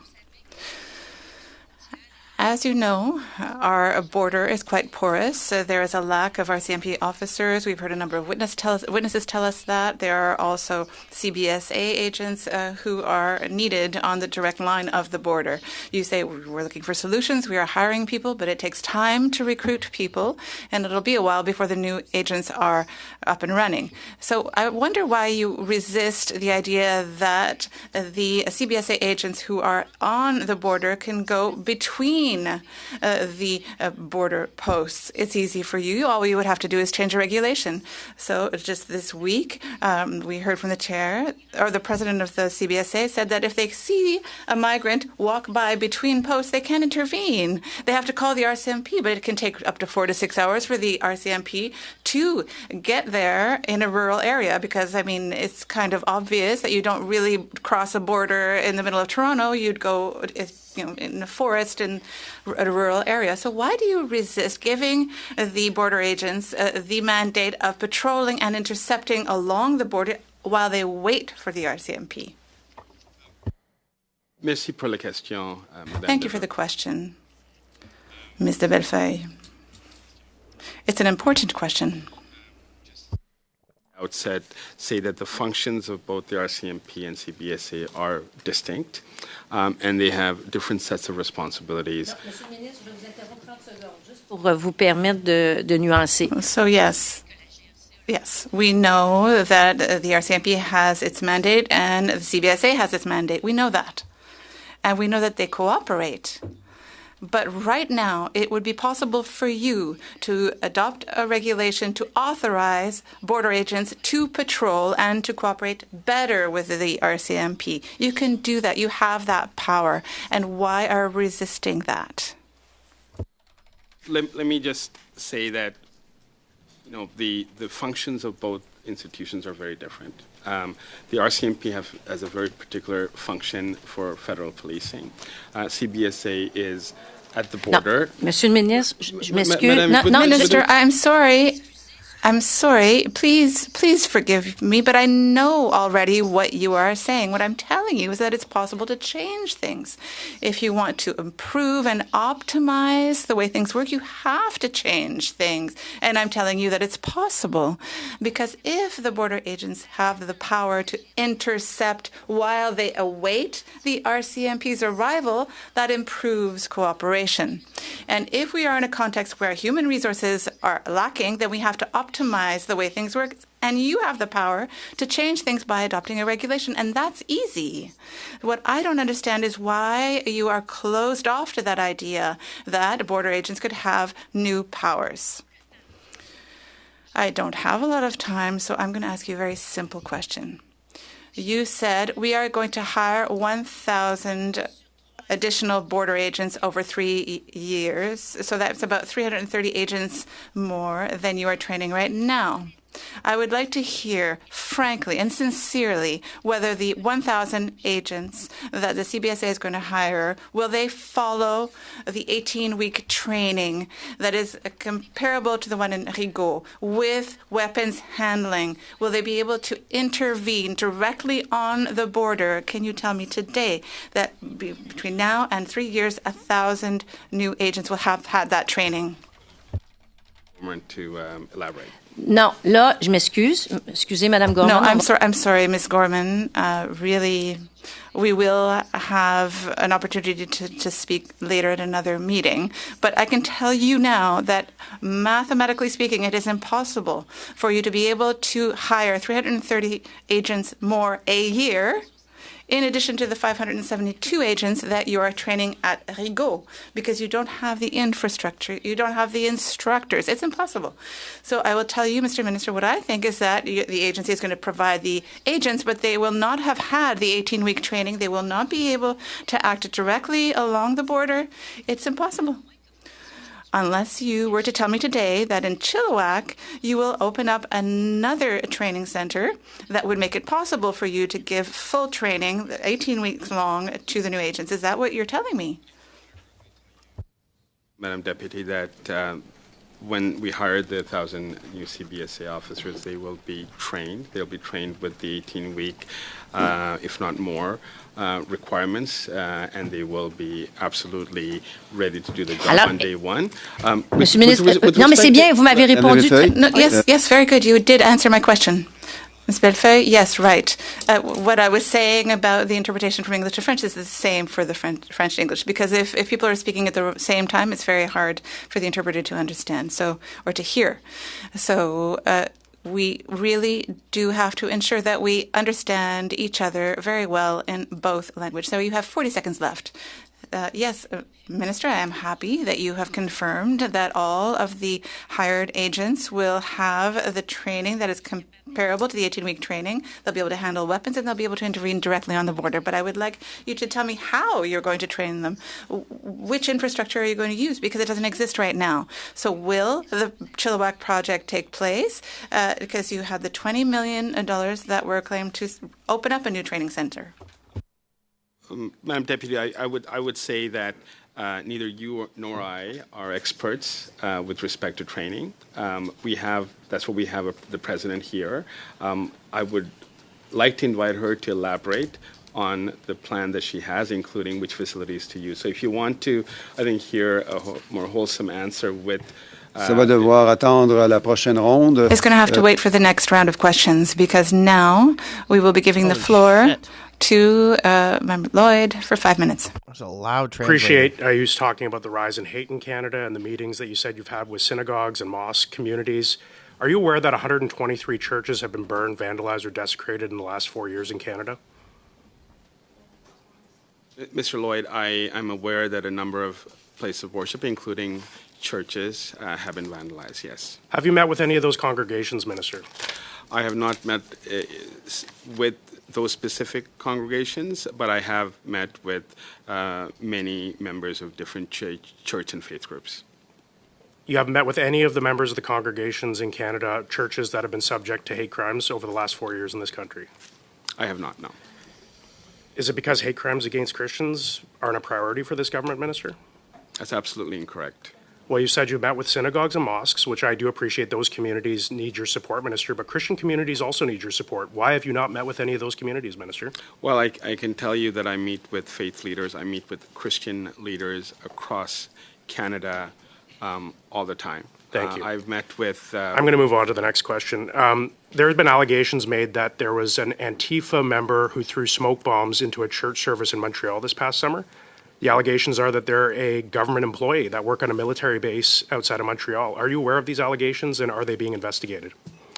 Allegations such as that are investigated by the police of jurisdiction, so that in this case it would be the City of Montreal Police. Considering that this is a potential terrorism case, does this concern you? Are you at all concerned about potentially a government employee being a member of an organization like Antifa and committing a crime like throwing smoke bombs in a church service? I'm concerned at every incidence of hate at any place, including churches, and certainly if the allegation involves government employees, that makes me more concerned. Minister, prominent members of your caucus have called for the banning of the SKS. These are hunting rifles that are used by Indigenous people and many others. Can you confirm to this committee, yes or no, is your government planning on banning the SKS? No. But what I can say is that the expert panel is tasked to come up with recommendations. To clarify, are you saying no, we can't confirm, or no, you are not banning the SKS? No, we're not. Okay. Minister, only a third of the $750 million that you're planning on spending on this gun confiscation is for compensating firearms owners. This number is estimated to be well short of the amount that's needed. If you continue on and compensate all these firearm owners, it's going to be well over $1 billion. How can you justify that expense when we've been told by the Customs and Immigration Union that we only have 300 CBSA officers who are at the borders and removing potentially violent criminals from Canada? How can you justify that expense? I think that number is incorrect with respect to CBSA, and I can ask Ms. O'Gorman if you wish to clarify I'll move that. on to the next question. Thank you, Minister. Minister, trappers, foresters, biologists, Ms. O'Gorman, if you could provide that in writing to this committee at a later time, I'd really appreciate that. Thank you. Trappers, foresters, biologists, and other wilderness workers require protection from dangerous animals like cougars and bears. Minister, do you believe that these individuals should be able to carry handguns for their personal protection? They should be able to carry the right type of equipment to do their job that is in line with Canadian law. So these professionals, they do have to carry a lot of equipment into the wilderness. They can't just carry a rifle. It can be very heavy with all their other equipment. A sidearm is necessary for their safety. Do you support their right to do this? I support their right to be equipped with the right type of tools that they need to do their job effectively and safely in line with Canadian law. Does that include a handgun when necessary? Again, I will repeat what I said, Mr. Lloyd. Are you aware of what an authorization to carry is, Minister? Yes, I am. Are you aware what it takes to get an authorization to carry in Canada? Yes, I am. What is required to get an authorization to carry? What will be required is a course that will ensure that they're properly trained in carrying the said type of firearm. Yes, a proof of proficiency test. I'm pleased that you understand that, Minister. Minister, since your government brought in the handgun freeze, it's now become impossible for anyone to transfer or purchase a handgun. So how do you expect people to pass a proficiency test if they can never get access to a handgun? Well, listen, these, as you're aware, this legislation was brought in as part of Bill C-21 and previously through a number of orders and councils. To date, we believe that the program is working well. These members cannot get their proficiency test because of C-21. You're asking these people to go on their trap lines, to go into the forest without the proper equipment that they need. Do you commit to fixing this, Minister? Because you're putting these people's lives at risk because they can't access handguns because your government, in a reckless ideological decision, completely banned the transfer of handguns. So people cannot get their authorizations to carry. They cannot get their proficiency tests. What are you going to do to fix this, Minister? Unfortunately, the time is over. There might be an opportunity to engage further the Minister on the topic, which leads me to turn to MP Akan for 5 minutes. Thank you, Mr. Chair. Welcome, Minister. Thank you for being with us today. So during the summer, I had multiple opportunities to consult with local law enforcement, the heroes of the Halton Regional Police Services, who, as an aside, are looking forward to welcoming you in my riding of Oakville West soon. So I did consult with them on legislation being tabled by our government, specifically C2. Minister, can you elaborate on support this bill has received from the support that for this bill that received from the law enforcement agencies across Canada and how it strengthens their ability to combat organized crime and secure our borders? Thank you, MP Akan, for that very important question. Let me just acknowledge, I believe there's members of Halton Regional Police that are here today. I had a chance to meet some of them a couple of weeks ago at the Police Memorial in Ottawa, and I look forward to seeing them very shortly. And Halton Region plays a very important role in police play a very important role in ensuring the safety and security of Canadians. I have heard from police chiefs, chiefs of police, associations representing police unions, as well as police chiefs as well, including the Canadian Association of Chiefs of Police, on the need to have enhanced tools to combat crime. And the major tool for them is what's called lawful access. So lawful access is regime that enables law enforcement to access specific types of information for cause and with the different levels of judicial scrutiny to be able to combat crime, particularly around the use of the internet, use of cell phones, use of other electronic devices. Canada is the only Five Eyes country that does not have a lawful access regime, and C2 tries to address that. And I would admit imperfectly, and I have had some conversations since the introduction of C12 yesterday with a number of police chiefs as well as union heads who are deeply disappointed that C12 does not have those measures in place. And my undertaking to them and my commitment to them, as I said yesterday at the press conference, is that we will work with law enforcement and we will work with all parties to ensure that a lawful access regime that is in line with charter principles will be passed by this House. And that's a commitment I still make today. Thank you very much, Minister. So you pretty much answered my next question, but a little bit more in detail. Frontline officers are often the first to respond to crime and community safety concerns.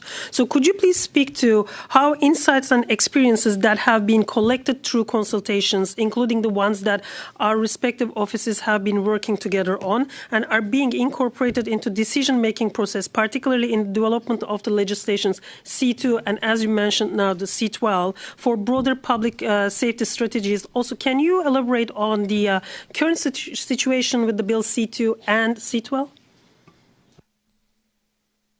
That C12 was introduced, it has every element that's in C2, save and except lawful access, issues around postal delivery and searches, and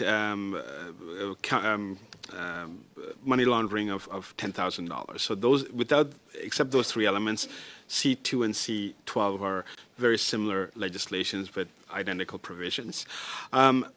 We were informed by a lot of stakeholder engagement, including from law enforcement in developing Bill C2 and subsequently Bill C12. We've also spoken to a number of civil liberties groups, academics, experts in their fields, the legal community, and felt that C12 better represents consensus within Parliament right now, with the expectation that we can move that along at a faster pace than C2. Having said that, the three elements that are left out of C2 and C12 will continue to be in C2, and we're hopeful that with the right type of amendments and proposals, we'll be able to advance that at a later date. Thank you very much, Minister. So in my community of Oakville West... Madame Lacan, I'm sorry, I'll have to interrupt you, again. Ce qui m'amène à passer la parole à Madame de Bellefeuille. And that leads me to give the floor to Madame de Bellefeuille for 2.5 minutes. Yes, thank you, Mr. Chair. Minister, will you ban the purchase and sale of SKS rifles? Thank you, Madam Deputy, for the question. The determination about the SKS is with an expert committee, expert panel, that is with law enforcement, and it is up to law enforcement to make their recommendation. At this point, there is no recommendation. Je m'excuse, Monsieur le Ministre. Je pense, Monsieur le I'm Président. sorry, Minister. I think, Mr. Chair, my question was fairly simple. Will you ban the purchase of SKS and ban the sale as well? Because this is a request that was made. There's even a member within your party who's requesting or who's asking this, and I'm asking you whether you will ban the purchase and sale of SKS. It's a simple question, and I want a clear answer. I think it's for a question from the Minister. It will be informed by recommendations from the expert panel. Parfait. Merci beaucoup. All right. Thank you very much. So for the rest of my time, what I'd like to talk about is foreign interference. There was a bill, Act 70 or Bill 70 that it has been around for a year now, and there's still no office of the Commissioner of Foreign Interference, and there's no commissioner, and there's no registry of foreign actors. So how can you explain how slowly things are going bureaucratically and administratively? The act was adopted, and that is not enough to stop foreign interference. So when will there be a commissioner? When will there be an office for the commissioner? And when will there be a registry? Thank Thank you for the question. It's a very important question. And let me say yes to all three of those questions that you posed. Yes, there will be a commissioner. Yes, they will be resourced and the office will be up and running. Ben, Monsieur le ministre, la loi vous l'oblige. Yes, but you are forced under the act. The question is when. If, so I will get to the when. With respect to the commissioner, I was expecting to have names available to the Unfortunately, official parties. I will have to stop this conversation and to turn to MP Curtin for 5 minutes. Thank you, Chair. Through you, now I'm on. Thank you, Chair, through you. And again, I will be respectful, but I will ask, Minister, if you could be as succinct as possible, because I have a lot I have to get through and a lot that I want Canadians to hear from you. I just want to pick up on what the last question was, because there seems to be a bit of a contradiction. So you have mentioned to my colleague that you would not ban the SKS. However, it's still under review whether you would ban the purchase and sale of the SKS. Can you please clarify? Sure. At this point, there is no plan to ban the SKS. Okay, there's no. But however, the expert panel, there is an expert panel, as you're aware, as part of Bill C-21 that will, that if they do recommend movement on it, then we will make. Okay, so this isn't a permanent promise. This is just a for now promise that we're not banning the SKS for now. The commitment that I've made is that there's 2,500 prohibited firearms as part of the 3 sets of orders in council that are the subject of the buyback program. So those will. Okay, I'm going to move on because I just wanted to clarify that, and then I'm going to move on because I want to touch on a few things that have already been said. 600 foreign nationals, they've committed violent crimes, I believe, in Canada, and they're missing. You could not say where they are. Do you know where one of them is? Yeah, I can tell you there's 61 of them that are currently serving time. 61? 61. I'm talking about the 600 that we don't know where they are. They're lost. So of the 600 that are lost, that we don't know where they are, do we have a clue on 1, 2, 3, 10? What's the number that we know where they are now of those 600? Madam Kirkland, 61 of them are in detention, are serving time right now. 41 of them, their warrants, they're no longer, the warrants have been closed. 48% of the 600 are not, have not committed a violent offense or have not, so there are offenses like mischief, failing to comply, and so on. So we're still looking. We're still looking for them. We're still trying to locate them. Yes. Safety is of utmost priority. You are the public safety minister. It is your job to keep the public safe. Would that be correct? I've indicated from the outset that is my responsibility. Perfect. Yes. So you've mentioned several times that Canadians are lining up to sell their guns back to the government in the gun confiscation plan. Police associations, experts, and even you have admitted that this program won't work. So what I'm curious, you said in your testimony 12,000 firearms have been removed from the streets, and we're talking about guns that kill people. So of those 12,000, you said they are law-abiding citizens because they've given them back. How many criminals have come forward to sell their guns back? Just a number. So let me just clarify. The 12,000 that have been returned are part of the business buyback program. So they're business owners, part of the phase 1 Okay, thank you. Program. That answers that question. Are there any criminals who have lined up to hand you their guns back?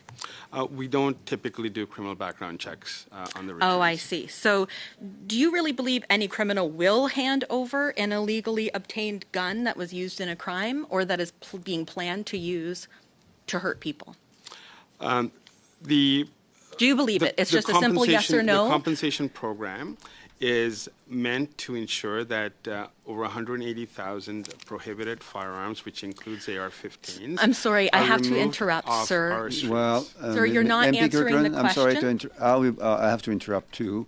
Until now, it was going quite smoothly. The interpretation was possible, but now I'm finding that we are entering into a world in which it might become impossible for some to understand the flow of the conversation. So please, let's revert to a smooth and reasonable and useful flow of conversation. Your time has stopped, and you have one more minute. Okay, for my last minute and 11 seconds, I would like to move on to public safety. Right now, people don't feel safe. More than 51% of Canadians, as reported in this National Post article, do not feel safe in their communities anymore. Right now, Durham Regional Police, Niagara Police, they're now asking us to deal with have a 9 p.m. routine, to shut down our lives, lock our doors. Is this really the Canada that you envisioned when you became the public safety minister? Look, the issues around public safety are critically important to Canadians. It impacts all of our families. Are they important to you? Well, I think if you will let me answer the question, Ms. Kirkland, so you posed a question, please give me the courtesy to answer it properly. The issues of public safety are critically important. Every single one of us in this room, every single one of us who ran for office and were elected here have a responsibility towards ensuring the safety and security of all Canadians, and that's what we're doing here. We may have different perspectives on how to approach this, but I can assure you that as a minister, from day one, I've been working to ensure that safety and security of Canadians, whether it's at the border, whether it's I'm sorry, sure Minister, we'll have to stop here. Ce qui m'amène à passer la parole à Madame la députée. And now I can give the floor to Ms. Dandurand. Thank you, Mr. Chair. Thank you, Minister. Filming content for social media instead of listening to the very comprehensive answers that you're giving, including on those 600 people. So thank you for your very comprehensive answer. And I'm going to give you another chance, please, Minister, as well as Madame O'Gorman, to talk about expanding the powers of CBSA and training. I'm curious to hear the answer about those topics. Thank you. Maybe I'll invite President O'Gorman, and then I'll follow up. Sure, thank you. So CBSA will carry out whatever mandate is given to them. The notion of CBSA officers seeing people sneak in to the country and not being able to get them, I'm not sure that's happening on a regular basis. And it was raised here that it's happening in rural areas, and those aren't necessarily near ports of entry. But certainly the constraints of apprehending somebody who is close by are not quite as rigid as maybe is being communicated. Our border officers at our ports of entry are quite busy, and so just if the mandate were to expand, we need them to also continue. So it would be a resourcing issue that we would have to deal with, as well as training. And so our officers are extremely well trained. They're armed. They understand the law. However, patrolling between the ports and applying different laws would require more training of some kind. And I'll just say, finally, the responsiveness of the RCMP, police of jurisdiction in particular, and specifically the RCMP, is extremely high. And so it was mentioned hours to respond if somebody has seen somebody crossing between the ports. That hasn't been my experience. That is not the briefings that myself and my colleague get as we talk regularly about flows of people north and south regularly and irregularly. And so every day, less so, but over the past several years, we have had RCMP officers and other police of jurisdiction bring to CBSA ports of entry people they have apprehended, and we process them from there. So to the extent that we see that happening regularly, I would say the system is working. Thank you very much. It's very clear. And because you're talking of rural areas, I live in a rural area. I live close to a border as well. Stansted is in my riding. So I'd be curious to hear a bit more about how we can help with immigration. And you were talking about forests. So what are what do we have in place to prevent illegal immigrants from coming through forest and things like that? What are we doing for that? Thank you, and maybe I'll ask the Commissioner, the RCMP, to offer some commentary on that. Thank you, Minister. As stated in the opening remarks, there was $1.3 billion that was given for border enforcement, in which the RCMP received $666 million. which we're heavily investing into aerial surveillance and other technology that we can put and deploy across the border. We really want to focus our whole approach on technology and have these rapid response teams that can respond. To your specific question, I think there's when we're talking about public safety, it's a whole community approach. If the people in the community see things, they should be reporting it to the police jurisdiction so they can respond. I think it's unrealistic to think that you can have a physical body on every 100 feet of the border to intercept everything. So we're relying a lot on technology, and we're encouraging people, if they see something, to report it to the local police. And as part of the border plan, I was able to join actually the commissioner. We went to the border by a Black Hawk helicopter between President Gorman and the commissioner. We went to a number of border crossings across Ontario, across BC, as well as Quebec. And I can assure you that both at the border crossings themselves, but also the outside of there, the enforcement is quite strong. Very integrated, very much working in collaboration with U.S. Border Patrol and their agencies as well. And I'm quite impressed and thankful, actually, to the women and men who are in the front lines making sure that Canada is secure and safe. Merci beaucoup. J'aimerais revenir sur... Thank you very much. I'd like to come back to the issue of firearms. And obviously, reducing gun violence is of the utmost importance, and there is a lot being done to ensure that. There are a number of hunters in my region who are worried about losing access to the firearms that they use to hunt with. So could you tell me how many hunting rifles are still available and how many hunters have access to that? That's an excellent question. Unfortunately, we won't be able to hear the answer right now. It could be given perhaps separately. Thank you. Now, Mr. Caputo, you have the floor for 5 minutes. Minister, through you, Mr. Chair, I'm going to ask Minister short questions. These don't require elaboration, or if you don't know, please just tell us. Please don't ask the officials. Since the Liberal government took power, how much is violent crime up, sir?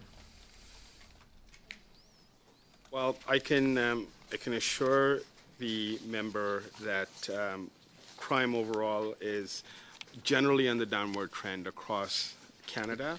It's, I'll help you. It's 55%. Again, just a number. What are homicides up since the Liberal government took power? In the city of Toronto, it's down 51% from this time last year. That's not what I asked, sir.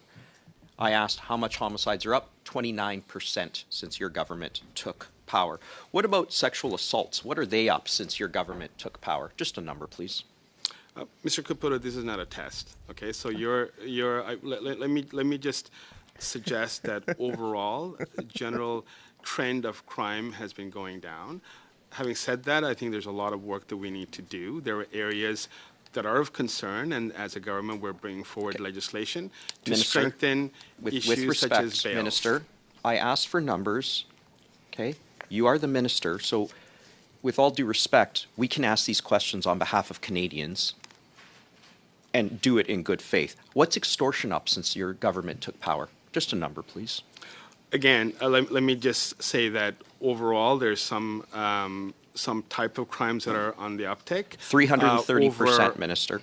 Auto theft. What is that up since your government took power? Just a number, please. It's down 19% nationwide. It's down 25% in Ontario and 22% in Quebec. And it's up 25.33% since your government took power. What about hate crimes? MP Lloyd talked to you about that. What are they up since your government took power? Just a number, please. Hate crime has, since particularly October 7th of 2023, it's been up significantly. 258% in the last 10 years. And you still haven't met with some of the congregations. How about gun crime? Not the last year, the last 10 years.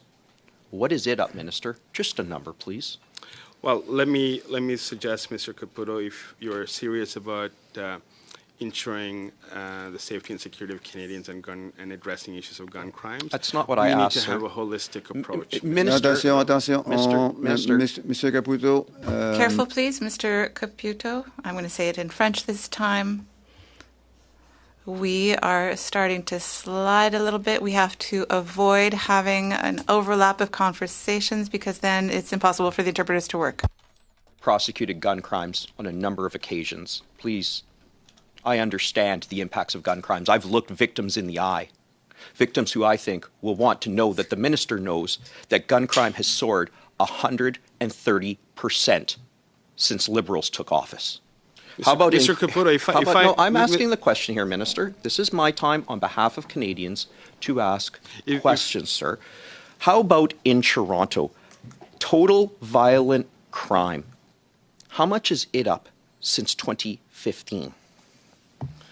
Mr. Caputo, I, in my previous role, unfortunately have had to bury a number of young people who lost their lives to gun violence.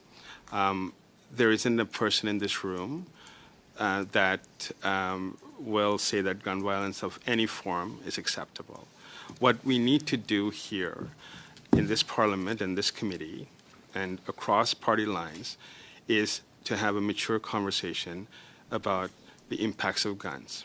And I am without happy without to do that, politicizing Minister. it, and Minister, without. we have very limited time. I have one more question for you. Is Toronto safe? Mr. Caputo, I represent Scarborough, Guildwood, Rouge Park. It is a very safe community. Around the city of Toronto, it is safe. There are incidents that have happened that may appear to make it unsafe, but I can tell you from the Toronto Police Service, homicides are down 51% from last year. Shooting and firearms discharge are down 40% from this time last year. Overall, for example, auto theft are down above 22%. Mr. Au does need some time. Thank you. You've got 30 seconds, MP Au. Minister, as the public safety minister, are you aware of the diversion of so-called safe supply drugs to the black market in BC? Mr. Au, there are issues that are happening in BC, and a lot of it falls under the jurisdiction of the province, Mr. Au. Do you know the magnitude of the problem? Do you know how much money flowed into the hands of the criminals? Mr. Au, the issues around illegal drugs. I'm sorry to interrupt, but time is up. I will now turn to MP Essasi. Thank you, Mr. Chair. Minister, I just wanted to revisit the question I previously asked you. I am aware car theft is down 19%,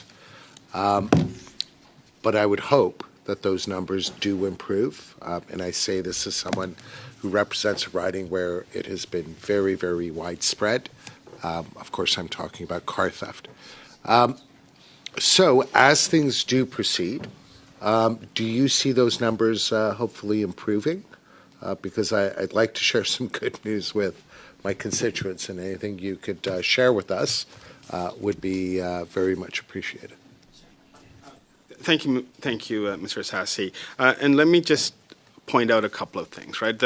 With respect to the City of Toronto and many of the GTA municipalities, and we've had a chance to work with many of them, the police of jurisdiction are doing a commendable job in addressing a lot of the local issues, including car thefts.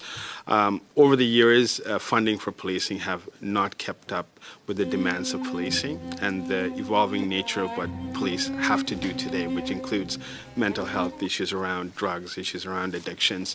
And frankly, I think for the last 2 decades or so, we have not been investing in policing. So as, for example, the City of Toronto invests more, we're seeing results coming through. And there is a national strategy on combating car thefts, for example, and we know that the work that we're doing at the border is helping. Bill C-12 will assist as we look at increasing outbound inspections of vehicles that may be going out, our $1.3 billion investment at the border, the bill that Minister Fraser will be bringing forward on bail reform that will address the issues of repeat violent offenders. It is not just one of these things, it's the culmination of all of this, which I think will seriously dampen the ability of those who are benefiting and profiting off of these type of crimes from being enticed by it.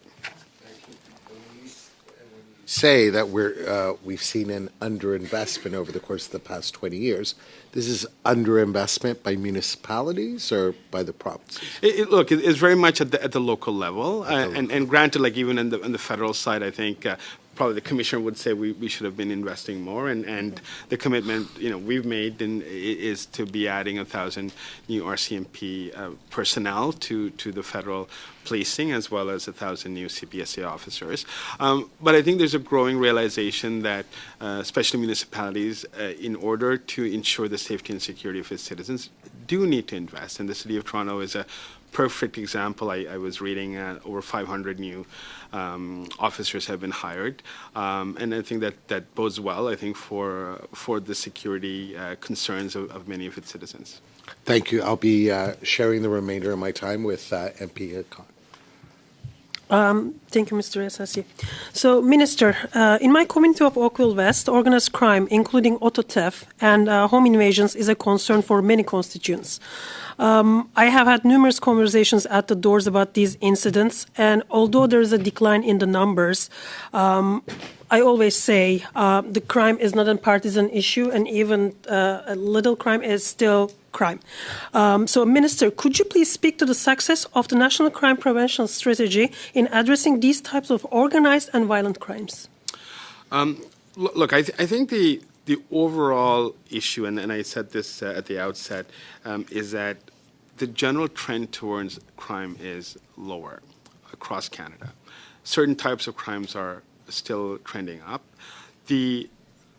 What's important is that people not just being safe, but also feeling that they're safe. And the responsibility, I think, of government, including, particularly myself, is to make sure that the sense of safety and security is there, which means that we have to bring in measures that strengthen that confidence. And that starts, in part, I think, with the investments I talked about, making sure that both at the CBSA and RCMP level, there's additional resources, there's additional tools for law enforcement across Canada. There's changes to the criminal code, which is the sole responsibility of the federal government, which Minister Fraser will be bringing forward, and he already brought forward C9 in terms of addressing issues around hate, and he will bring forward legislation around bail reform and so on. What I think we need to do is leverage this with making sure that the provinces do their part, and many provinces are. Some are still falling short, so making sure that there's adequate judicial resources, there's adequate training for JPs and judges when it comes to the interpretation of the criminal code, making sure that there's remand facilities that are available at the local level to be able to remand. So that requires both a provincial response, but in terms of men and women in uniform, it's much more of a provincial plus a municipal response. Sorry to interrupt, Minister. Je vais maintenant me tourner vers Madame de Bellefeuille pour 2 minutes. And now I will turn to Madame de Bellefeuille for 2.5 minutes. Thank you very much, Mr. Chair. Minister, I represent a riding in the south of Quebec, Akwesasne, Dundee, and very recently I represented Havelock and Hemmingford. It's a key area where criminals cross the border and bring people across the border as well. We experienced, and we're still experiencing, very difficult situations, and there was a decision made by the CBSA to reduce the overnight hours at 2 border posts at Trout River and Athelston. I wrote you and the minister at the time, and what I heard from the CBSA is that there wasn't enough traffic there, and there were no security parameters that had been analyzed. So do you agree? Would you agree with the fact that we have 2 border posts in a rural, remote area where organized crime likes to bring people over without supervision by border agents. Do you really agree with that decision made by the agency? The decisions of the agencies, as you know, agencies are at arm's length of government, and they're independent and they make their own determinations. In this particular case, I understand that the reduction in the hours aligns with the reduction in hours in the United States. So it is always collaborative with the border across the city. Monsieur le Président, j'ai juste deux minutes et demie. Tout ce que vous venez me dire. Sorry, I only have 2.5 minutes. So I know everything that you've just said. It's a decision by both agencies, but I cannot accept that you would tell me I can't do anything because the agency is at arm's length. But that's why in Quebec we require to have a minister in charge of the border, because your responsibilities are the responsibility of an agency, and you do not feel responsible for the agency's decisions. 2 border posts were closed overnight without any supervision. There's the mayor of Elgin, the mayor of Dundee, and the mayor of Hinchinbrook do not understand that decision. And I will tell you that American voters in the state of New York, and I spoke to them too, do not understand that decision either. That doesn't give us a secure border when you don't have service overnight. Don't you agree? I'm so sorry to interrupt you as well, but your 2.5 minutes are up. And I will now give the floor to Mr. Al. Minister, I want to continue with my question. So do you know the magnitude of the problem that the safer supply drugs are being resold to the criminals? Mr. Rao, I recognize the deep impact of drugs, illegal drugs, including what you're suggesting, which is selling of safe supply, has on communities. It is abhorrent. I've had the chance to meet with many law enforcement, even including No, again, British Minister, Columbia. I'm sorry to interrupt, but do you know the magnitude? So how many pills are being get into the hands of the criminals? How much money flowed into the hands of the criminals? Do you know that? Mr. Rao, with respect to British Columbia, I do not know that. Okay. Now, again, do you know that the police chief of London, Mr. Tai Tran, said that the safer supply program are fueling the illegal drug trade? Are you aware of that? I've had the opportunity to meet with the police services in London. The chief, when I visited there, was not in London, so I wasn't able to meet with him, but I met with his deputies as well as a number of his superintendents. We talked about some of the challenges that they face in their downtown, including again, on issues Minister, around safe supply. with the time I have to interrupt. So clearly, you do not have the information. So is it not your obligation to be informed? Mr. Rao, I am well aware of the challenges that are faced by our main streets, many of our municipalities. I've been working with the fentanyl czar. Even yesterday I met with the fentanyl czar and several organizations relating to mental health. I have visited many of the downtowns of incidences that you're talking about, and I deeply understand the challenges that we face. It is a culmination of issues that congregate Okay, into... again, sorry for the interruption. Now, this is an article in a medical journal, JAMA. And in this article, it reported that the safer supply program was associated with increased opioid-related hospitalizations, expanded illegal supply, and increased demand of illicit drugs. So are you aware of this report? I did not personally read that report, no, I did not. So you are not on top of the issue. So how could... Mr. Rao, you're showing me a piece of paper. It doesn't. You don't even cite what the article is. You don't cite who the author is. You don't cite who the researcher is. You don't cite with which institution is attached to it, and you're asking me to comment on it. So is this I'm not, telling you not that your I have obligation? not. Okay, I'm sorry, Mr. MPL. This is becoming difficult to understand and to follow. You have another 2.5 minutes. So is it not your obligation and your responsibility to be informed and be on top of the issues so that Canadians will not suffer from the illegal supply of drugs on the streets? Mr. Rao, I invite you to go through my itinerary over the last 4.5 months. Every major city, every mid-sized municipality I've visited. I have visited the downtowns. I have visited many of the areas where there are challenges, including on drug use, on fentanyl use, on meth use, and I wholly understand the challenges. Let's not. No, let's we're not question talking about each other. political problem. Mr. Rao, Sorry. if I may, Mr. Minister and MP Al, both of you are overlapping, and I understand we want to have a free flow of conversation, but sometimes it becomes impossible to understand and to interpret. So I would ask both of you to make sure we understand. Yeah, I'm particularly talking about the Safer Supply Program. It's because of exemption given by your government that these drugs are being flowed into the hands of criminals. More people die of overdose. More young people are being, get into drugs, and the money that flow into the hands of criminals are making the problems even worse.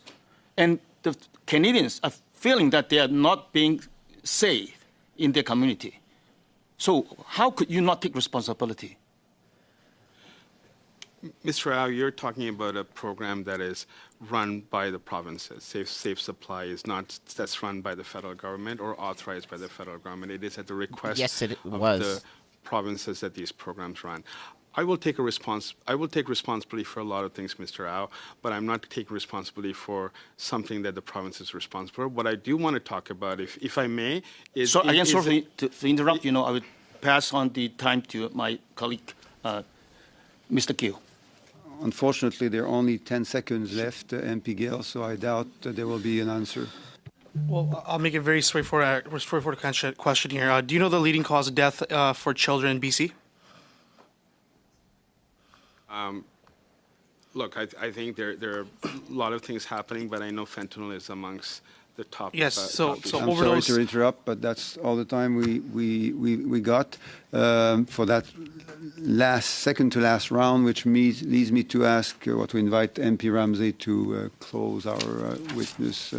Okay, so yeah, they're closing on Liberals. The Liberals are just going to ask, softball questions to their minister, but that was it for this. I didn't go back to PROC specifically because I did have it on my other monitor. That's why you guys kind of heard the music there for a second. I was listening in a little bit to PROC, and the second hour was quite boring with the witnesses. So we didn't miss much on not going back. I found this actually more entertaining and more useful. Pierre is going to speak in a press conference in about 12 or 13 minutes. I'm not going to cover that, but you're more than welcome to watch that on your preferred method of CPAC, whatever, CBC, CTV, whatever. They're all going to be showing that. But here's the link for question period again. It is in the chat. We will be live for that. That's going to be spicy. We got Mark Carney there, and we get Pierre Poilievre. They'll be going after each other pretty much just like they did yesterday. And then as well, there is Ogo at 3:30. So we'll have two streams. I haven't made the link yet for Ogo, but we got a lot of stuff going on today. So if you can't tune in for question period, try to join us for Ogo. That'll be pretty interesting. Could you please kindly give the number to the Conservative Party? I can't post it on the chat because I don't have much. She wants to call them to ban to help Liberal bills. I'm actually not sure what the Conservative Party's phone number is. I do know they have an email. I don't think they have a direct line to call them. But you can always write to your local MPs and they can pass on the message. So I do know there is like a contact section on the Conservative Party's website. I believe that's conservative.ca. But there is no phone number that you can reach out to call them, I don't believe. You can call your local MP or write to your local MP or drop into their office. There's always that option. But yeah, I'll put the link in chat one more time for question period. We will be live in about just a little over half an hour here. We'll be live for question period. So take a little break, maybe watch, Pierre's press conference if you want, and I will see you all soon. One more thing, too, I want to mention is thanks, everybody, for the super chats. There was a lot of them with Kim, Raven, Gordon dropping a 10-bomb, Raven dropped a 10-bomb, Kim dropped a 10-bomb as well, Orc Cloud, Kim with more super chats, just me, Nicole. Really appreciate all you guys supporting the channel, and Nancy as well. All you guys with your super chats and your gifting memberships really does help. And what's OGO? It's the Government Operations and Estimates Committee. It's chaired by Conservative MP Macaulay. Unfortunately, it is also vice-chaired by Liberal MP Khalid now. So that sucks, but... I talked to the Conservative Party and called. They do have a phone number. Oh, okay. I didn't know they had. I didn't know the Conservative Party itself had a phone number. But yeah, I've never tried to like call them or anything. So, anyways, guys, let's take a bit of a break, and I will see you guys shortly for question period. Thanks so much for watching, guys, and see you soon.